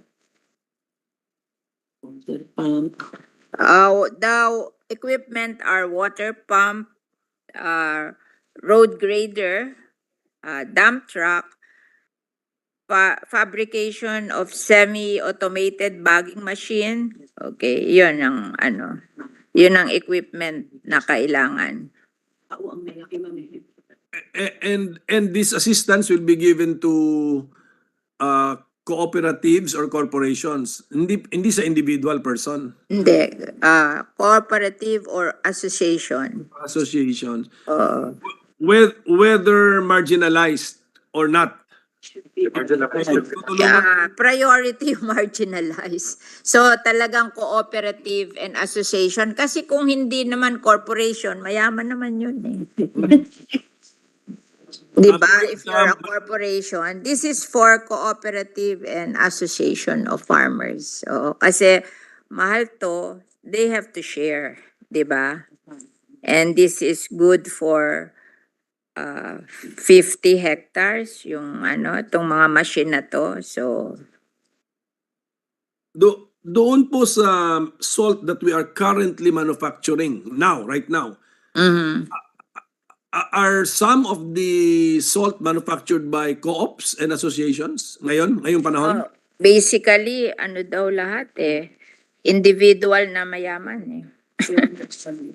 Malalaki, di ba? 2,100 hectares, 22 farms lang eh, no? So this is big because if you divide 2,100 hectares by 22, that's 100, di ba? 100 per farm. 100 hectares per farm. So hindi to mahirap. Mas mayaman to. So we're encouraging the small farmers to be able to do it through their association and cooperatives. Apo. Do we have a role for the CDA dito sa bill natin to form the co-ops? I'm very disappointed sa CDA. Uh, I gave budget to them in the coconut levy. They did not do the job, so I don't want to give them budget. We'll just ask the BIFAR to form cooperatives. Okay. The cooperatives, once formed, must register with the CDA. Yes. How about the associations? What is the rule on the associations? Do they need to Lang, register? parang SEC ba yun? Association? Or DA? BIFAR. So sa BIFAR lang ang registration ng association. Oo. And BIFAR will organize them. So not necessarily co-op. Pero kung may mga co-op na, then we'll use the co-op. Yeah. And we'll help them build the co-op. BIFAR na lang yan kasi nasasayang. Okay, salamat po. Basta there are two bodies which can apply, cooperatives at saka associations. That is what is in our law. On section 12, which is the utilization of public lands under FLA for salt production. Yeah. Meron po tayong sinasabi rito na if the FLA holder wants to also engage in salt production, the FDA is deemed amended for salt production and shall state the full 25-year period. What if it's not the entire FLA which is dedicated to salt production? Nagkaroon ba tayo ng butas dito na na-extend din niya yung FLA niya? Hindi, kasi yung land tenurial to no? Hindi naman lahat ng binibigay ng land tenurial ng DNR for salt production. Bibigyan lang nila yung BIFAR ng what is suited for salt production and BIFAR ang magbibigay ng tenurial lease doon sa mga suited for salt production. Pero marami sila na hindi naman dumadaan lahat sa BIFAR. Meron na DNR ang nagbibigay for other purposes. How long is the term for a fish pond lease agreement, Mr. President? FLA. Same daw, 25 years. Same 25 years. Kaya nga, so well, anyway, we will just revisit this topic, Mr. President. Ang nakikita ko kasi if the FLA holder will say na, oops, I'm converting a portion of my FLA, of the land covered with the FLA, to salt production, our bill says that the FLA shall be amended for salt production and shall state the full 25-year period. So it should not cover the entire FLA, especially if not the entire FLA was, Yeah. entire area was converted to salt production. Mr. Yes, yes. I-declare niya lang and then a portion and then he will be given the permit to do so. Ito pong Section 13, registration as salt producer. When can the application be denied? What would be the grounds for denial? And lahat ng industry, lahat ng sector ng agriculture, they have this registry of farmers. Oo, may registry of farmers for rice, may registry of farmers for coconut, may registry of farmers for sugar. Kaya lang to ginagawa kasi para may listahan sila nung mga probable beneficiary pag nagbigay sila ng project. So, lahat sila pinare-register sa DA, oo, different sectors. So, this is normal. Hindi naman to nare-reject unless there's something wrong with you, but they just want a list of their stakeholders so that when they are giving out projects, they know who are the qualified stakeholders or the qualified farmers who can avail of the benefit of the law. Diba? Ginagawa to sa lahat ng sector ng agriculture. So, Section 13, Mr. President, second paragraph, page 10, line 19. I will read the first sentence. Upon complete submission of the qualification requirements, BIFAR shall issue the certificate of registration as a salt producer or a notice of the denial of the application for registration, accompanied by an explanation for such denial within 45 days from completion. Can we have an idea on what grounds can be used to deny an application to be a salt producer? The qualification requirements, ma'am, are left to the part of the committee. O ano nga yung qualification? Operative. Hindi po yung mayayaman. It's open to small farmers. Ang qualification dito. Kasi usually they are given benefit from the Department of Agriculture, and BIFAR is part of the Department of Agriculture. So it's open to small farmers. Oo. And their cooperative or association. Hindi to binibigay sa mayayaman. Oh, but this is registration as a salt producer. Huh? So meaning to say, when this bill becomes law, we are discouraging those with financial Yung registration, you have to register when you're a small farmer or your co-op or your hindi naman nagbe-benefit sa mga law natin yung big eh. Oo. Yung corporation, it's accepted in the Department of Agriculture that corporation will not benefit. It's always the small farmers, their cooperative and association. Kasi we have limited amount to spend and we are not spending it for the big people. We are spending it for the small farmers. But the first sentence... The purpose of registration is to determine the list of our beneficiaries. Oo. Hindi naman to business registration, di ba? That we have to register, everybody should register. This is just for the benefit of determining who are your beneficiaries in your program. And usually, the beneficiaries in the program are the small, not the big ones. So hindi naman nagpaparegister dito yung mayayaman. It's just the small farmers plus their co-op and their association. So can I now focus our attention to the first sentence of Section 13, which in my opinion, imposes the general rule. Ito po nakasulat. All salt producers, whether holders of SPTI or otherwise, shall register with the BIFAR. Will amend so that it will not be confusing. Okay? Amendment. Di ba ang beneficiaries, small lang? Hindi naman paparegister yung mayayaman, di ba? In every aspect of agriculture, di ba? Yes. At I think how about yung existing salt producers natin ngayon na mayayaman? Will they be affected? Hindi. Hindi. So, are these They can take care of themselves, so they don't need us. So we want to help those who needs us. are they producing salt over privately owned land or also under No. some sort of Metenurial din sila. tenurial Metenurial, agreement? oo. Pero they take care of themselves kasi malalaki. Pagdating po ng time And mag-expire na sila yung rin yung importer. Ano po? Sila din yung importer. Sila din yung importer. Hindi, pagdating po ng panahon, let us say na pa-expire na po yung kanilang tenurial agreement. They're entitled. We honor the private sector ownership, di ba? Or we honor the right of the private sector to engage in business in the Philippines. It's just that we are determining whom the government will help.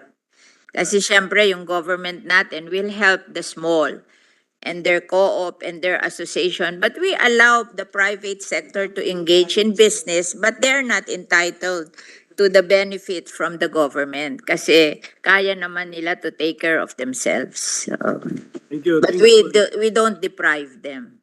Thank you, Mr. President. Going over the bill, I got the impression that we are highly regulating the salt industry because I encountered the need for a transport permit under Section 13. Wala na, page tinanggal 11, na po. Line 4. Tinanggal na. Inamend na, tinanggal na. Individual amendment, tatanggalin na. To come.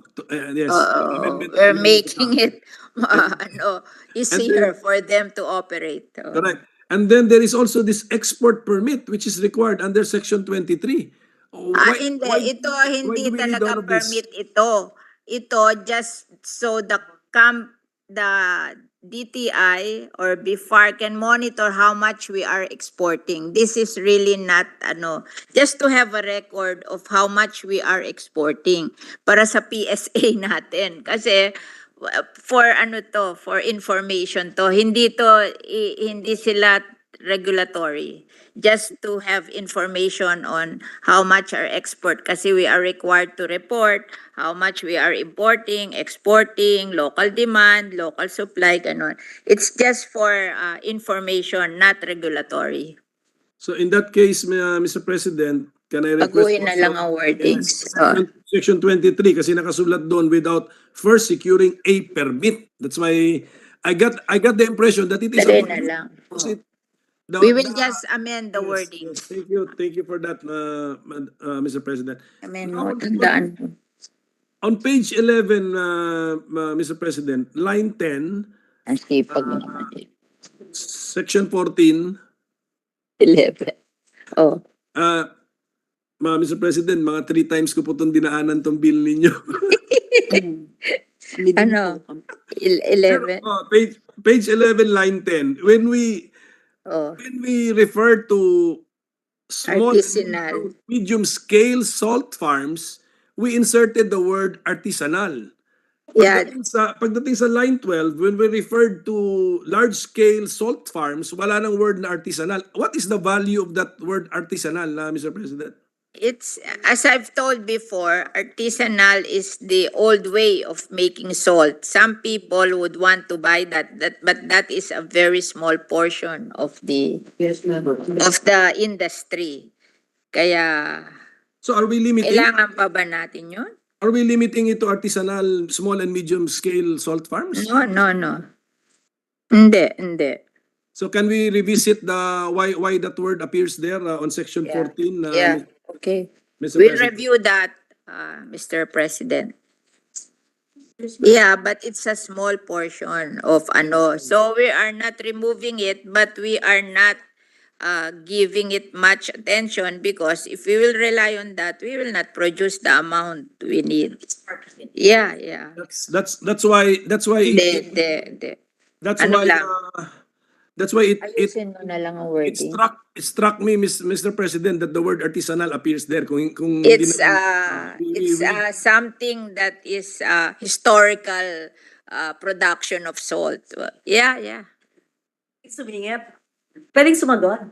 Ako- Mr. President, with Minority Leader, may I, as Please co- proceed, please proceed. as co-author of the measure, I thank Senator Villar for giving it priority. May I speak to the Minority Leader? May I see him?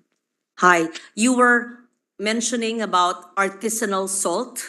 Yes, artisanal salt, Mr. President, would be referring to the traditional, age-old methods of producing salt. And I'm grateful to the sponsor, Senator Villar, for including this in the measure. An example of this would be the salt from Albuquerque in Bohol. You Google it, it's so pretty. It's like para siyang rock, but it's a rock of salt.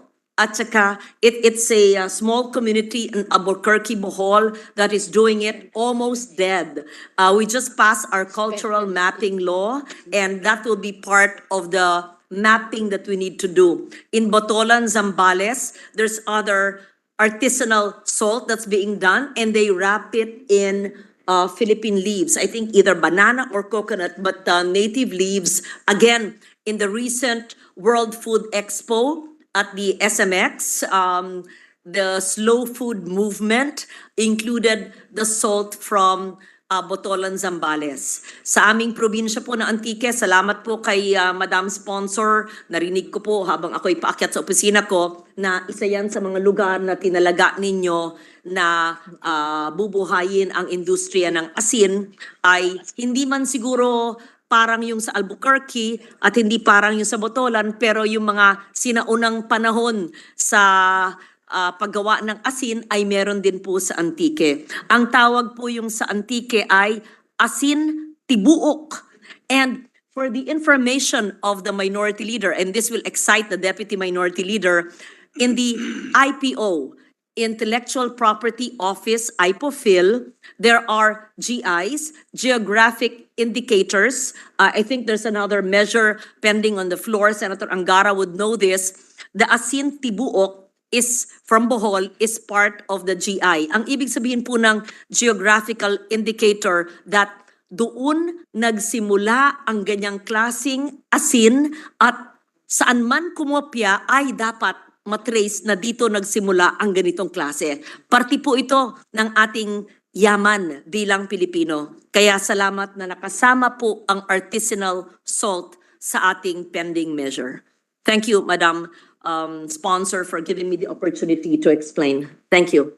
Minority Leader. Thank you for the intervention. I want to make sure, to make it clear, Mr. President, that we have to help our artisanal salt producers. Kasi karirinig lang natin yung sponsorship speech ni Senator Angara sa Tatak Pinoy. This is one of the products na pwedeng magdala ng Tatak Pinoy, Mr. President. But I was just asking how the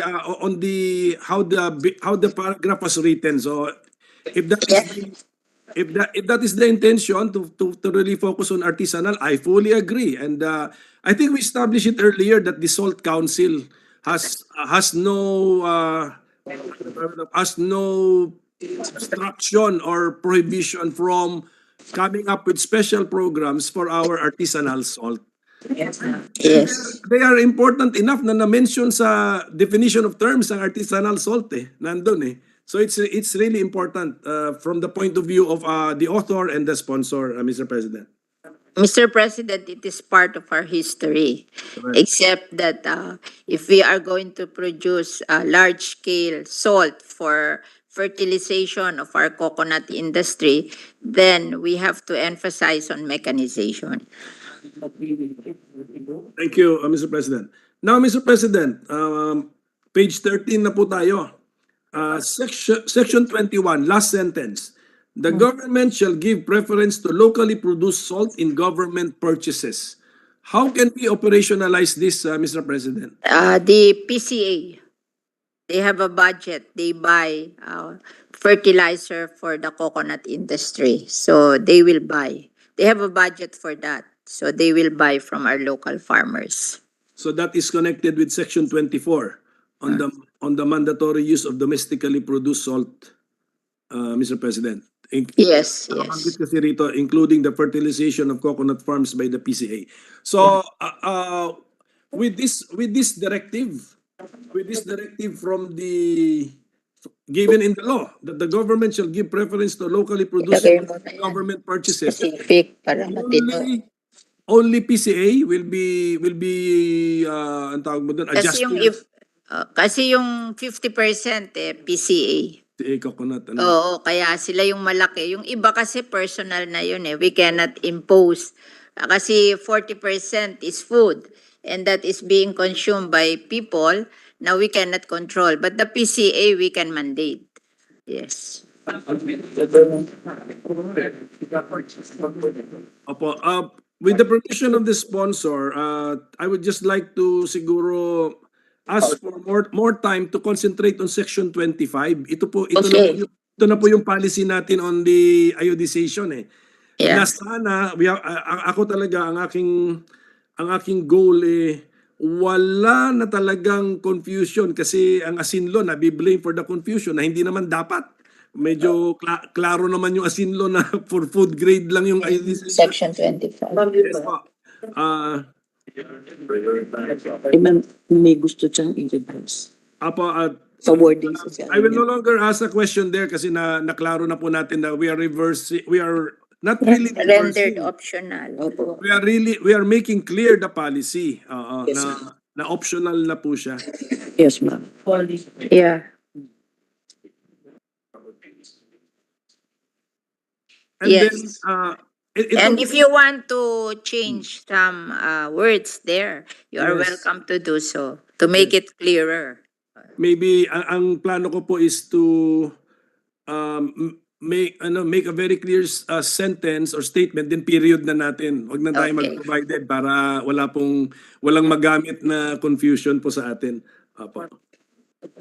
And then on the Section 26 on incentives, page 15, nakabanggit po rito, salt farmers, salt processors, line 1, page 15, and other related businesses shall be exempt from the payment of import duties for imported machines and equipment to be actually and directly used in their businesses, subject to pertinent rules and regulations. Yung other related businesses po, Section. yes, page 15, line 1. Other related businesses is there no way to also at least identify some of them, Mr. President? Salt farm owners, salt processors, and other related. Do you have any idea of other businesses? We will have to study the salt industry, Mr. President. Basta, if it's Meron possible, kayong idea? if it's Wala. possible, They don't have any more idea what to include, but if you want to include something, you're very welcome to include. thank you, ma'am. Thank you, Mr. President. And then on page 16, we have now the earmarking of the SIDSEF. I heard binago po natin itong percentages na, Mr. President. Meron tayong plan to change the distribution of the SIDSEF? Yes, ma'am, yung 50-40. Yun na po. Yeah, we change it. SIDSEF ba yun o yung atin ba yun? Oo. So we change it entirely. It's 50% for salt machinery and equipment for mechanization, and then 40% for salt farm warehouses and storage areas, 5% for extension services or training, and 5% for research and development. We made it more simple because the money is not so big. So it will, if we don't give a lot to warehouse and machinery, it will not make an impact on the salt industry. But now we deleted the provision of easy access low interest loans Because there is no more money for interest. In fact, we have given plenty to Land Bank and DBP so they can access Land Bank and DBP. So doon So, doon na doon lang na lang sila. sila, oo. Hindi na, kasi 684 million lang to eh. Eh, sinusuma ko yung 50% at 40%, baka makakabigay lang tayo ng 9 machinery a year. And then do sa warehouses, parang 6, no? Masyadong maliit. It will make an impact. So yung loans, doon na lang sa Land Bank and DBP. And they are very supportive of the agricultural industry because we have given so much to them. So thank you for that, Mr. President. And then napansin ko, you also, to be deleted would be the 5% for the CDA, consistent with your with your experience and position, Mr. President. Pero naman daw mo yung mga BIFAR with CDA. BIFAR has assured me that they will take care of the work of CDA. In informing the cooperatives kasi kailangan ng ano diyan eh, kailangan ano bang tawag mo diyan sa yung parang incorporator, parang gano'n eh. You know, I gave a lot of money in the coconut industry for the coconut law for CDA. But instead of, kasi ang problema ng coconut industry, wala silang masyadong co-op. And there is a provision there for mechanization, which we can only give to co-ops. And I asked them to form co-ops. Instead, they put the money to one co-op. For I don't know what project. So I was so disappointed because the spirit of the law was not meant that way. They should be forming co-op, not giving all the money to one co-op. Kaya I'm not giving money anymore to them.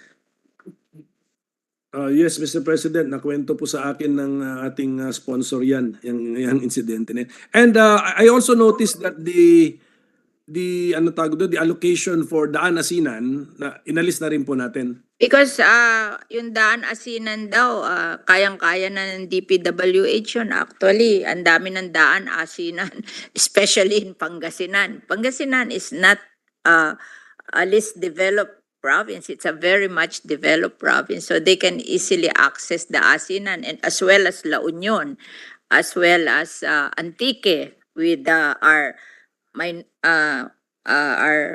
ano tawag doon? Speaker pro tempore. And who else? Only Mindoro, but we will help them. As senator, we can help them to have more roads. Mindoro Occidental and Mindoro Oriental. So this will not amount much eh. Yung 684 million na yan eh. Tama-tama na lang yan for machinery and warehouses. So thank you for the patience of our sponsor, Mr. President.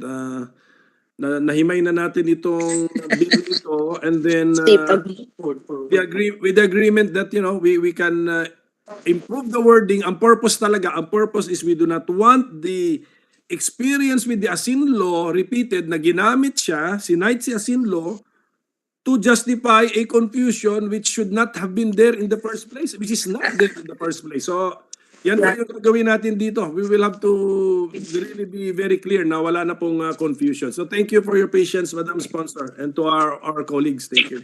Thank you very much, our Minority Floor Leader, and thank you, Mr. President. Thank you very much to our Minority Floor Leader. Thank you very much to our sponsor. Yes, Mr. President, the Deputy Minority Leader is supposed to be the next to interpret, but she said that she will just do it tomorrow.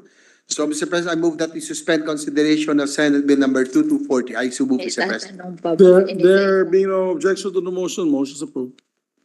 Mr. President, I move that we resume consideration of Senate Bill number 2200 under Committee Report number 66.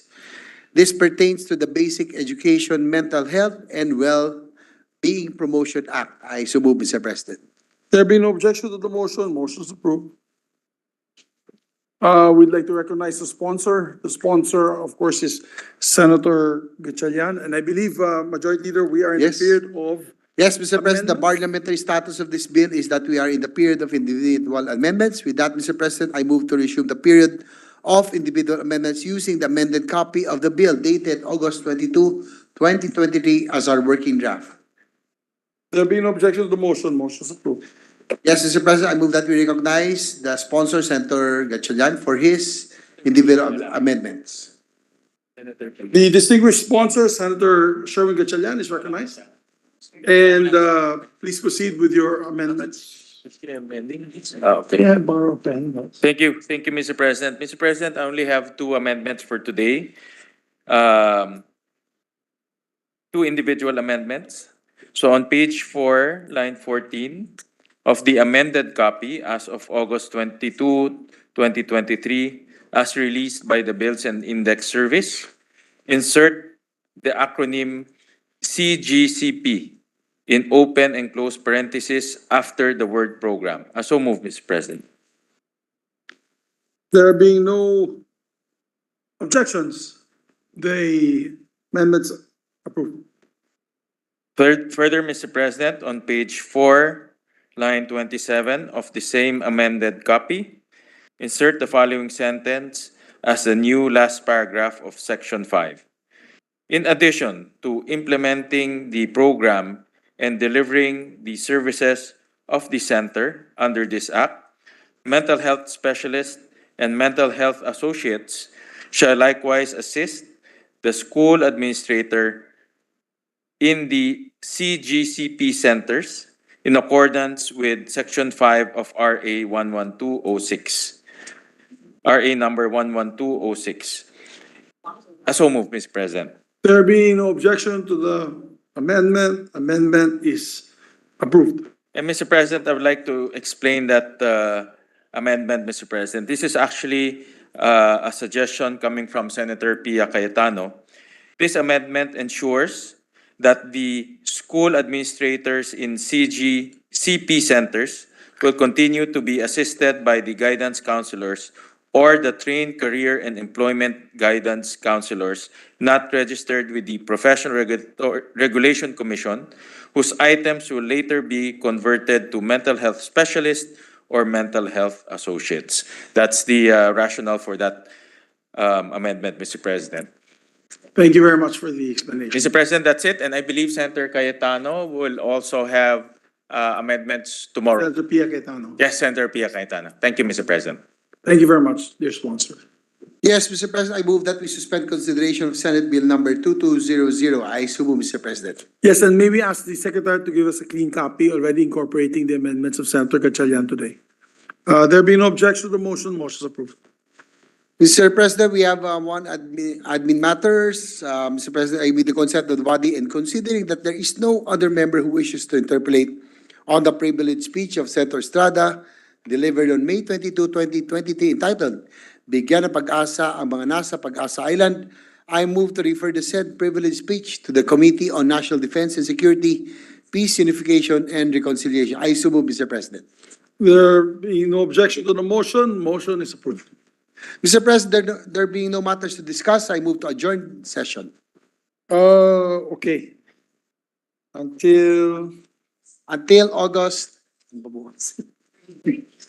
until August 30, 2023. I so move, Mr. President. At 3 o'clock. Thank you.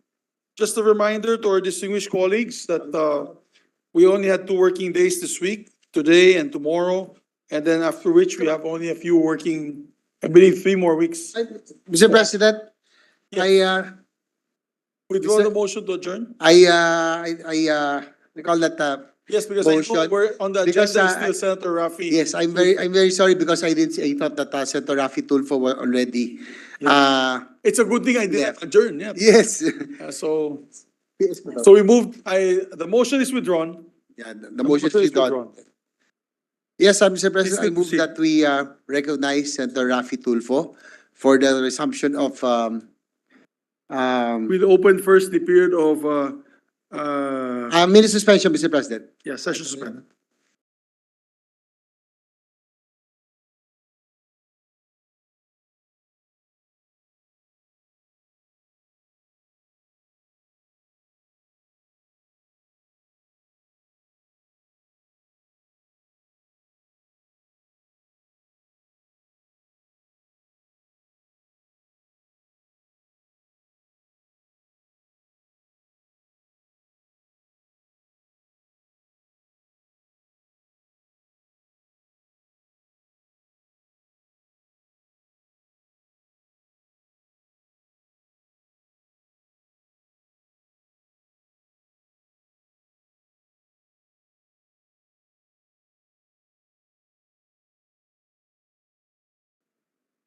I'd like to ask the minority floor leader, ready to interpolate on the seafarers measure tonight, or would you wish tomorrow?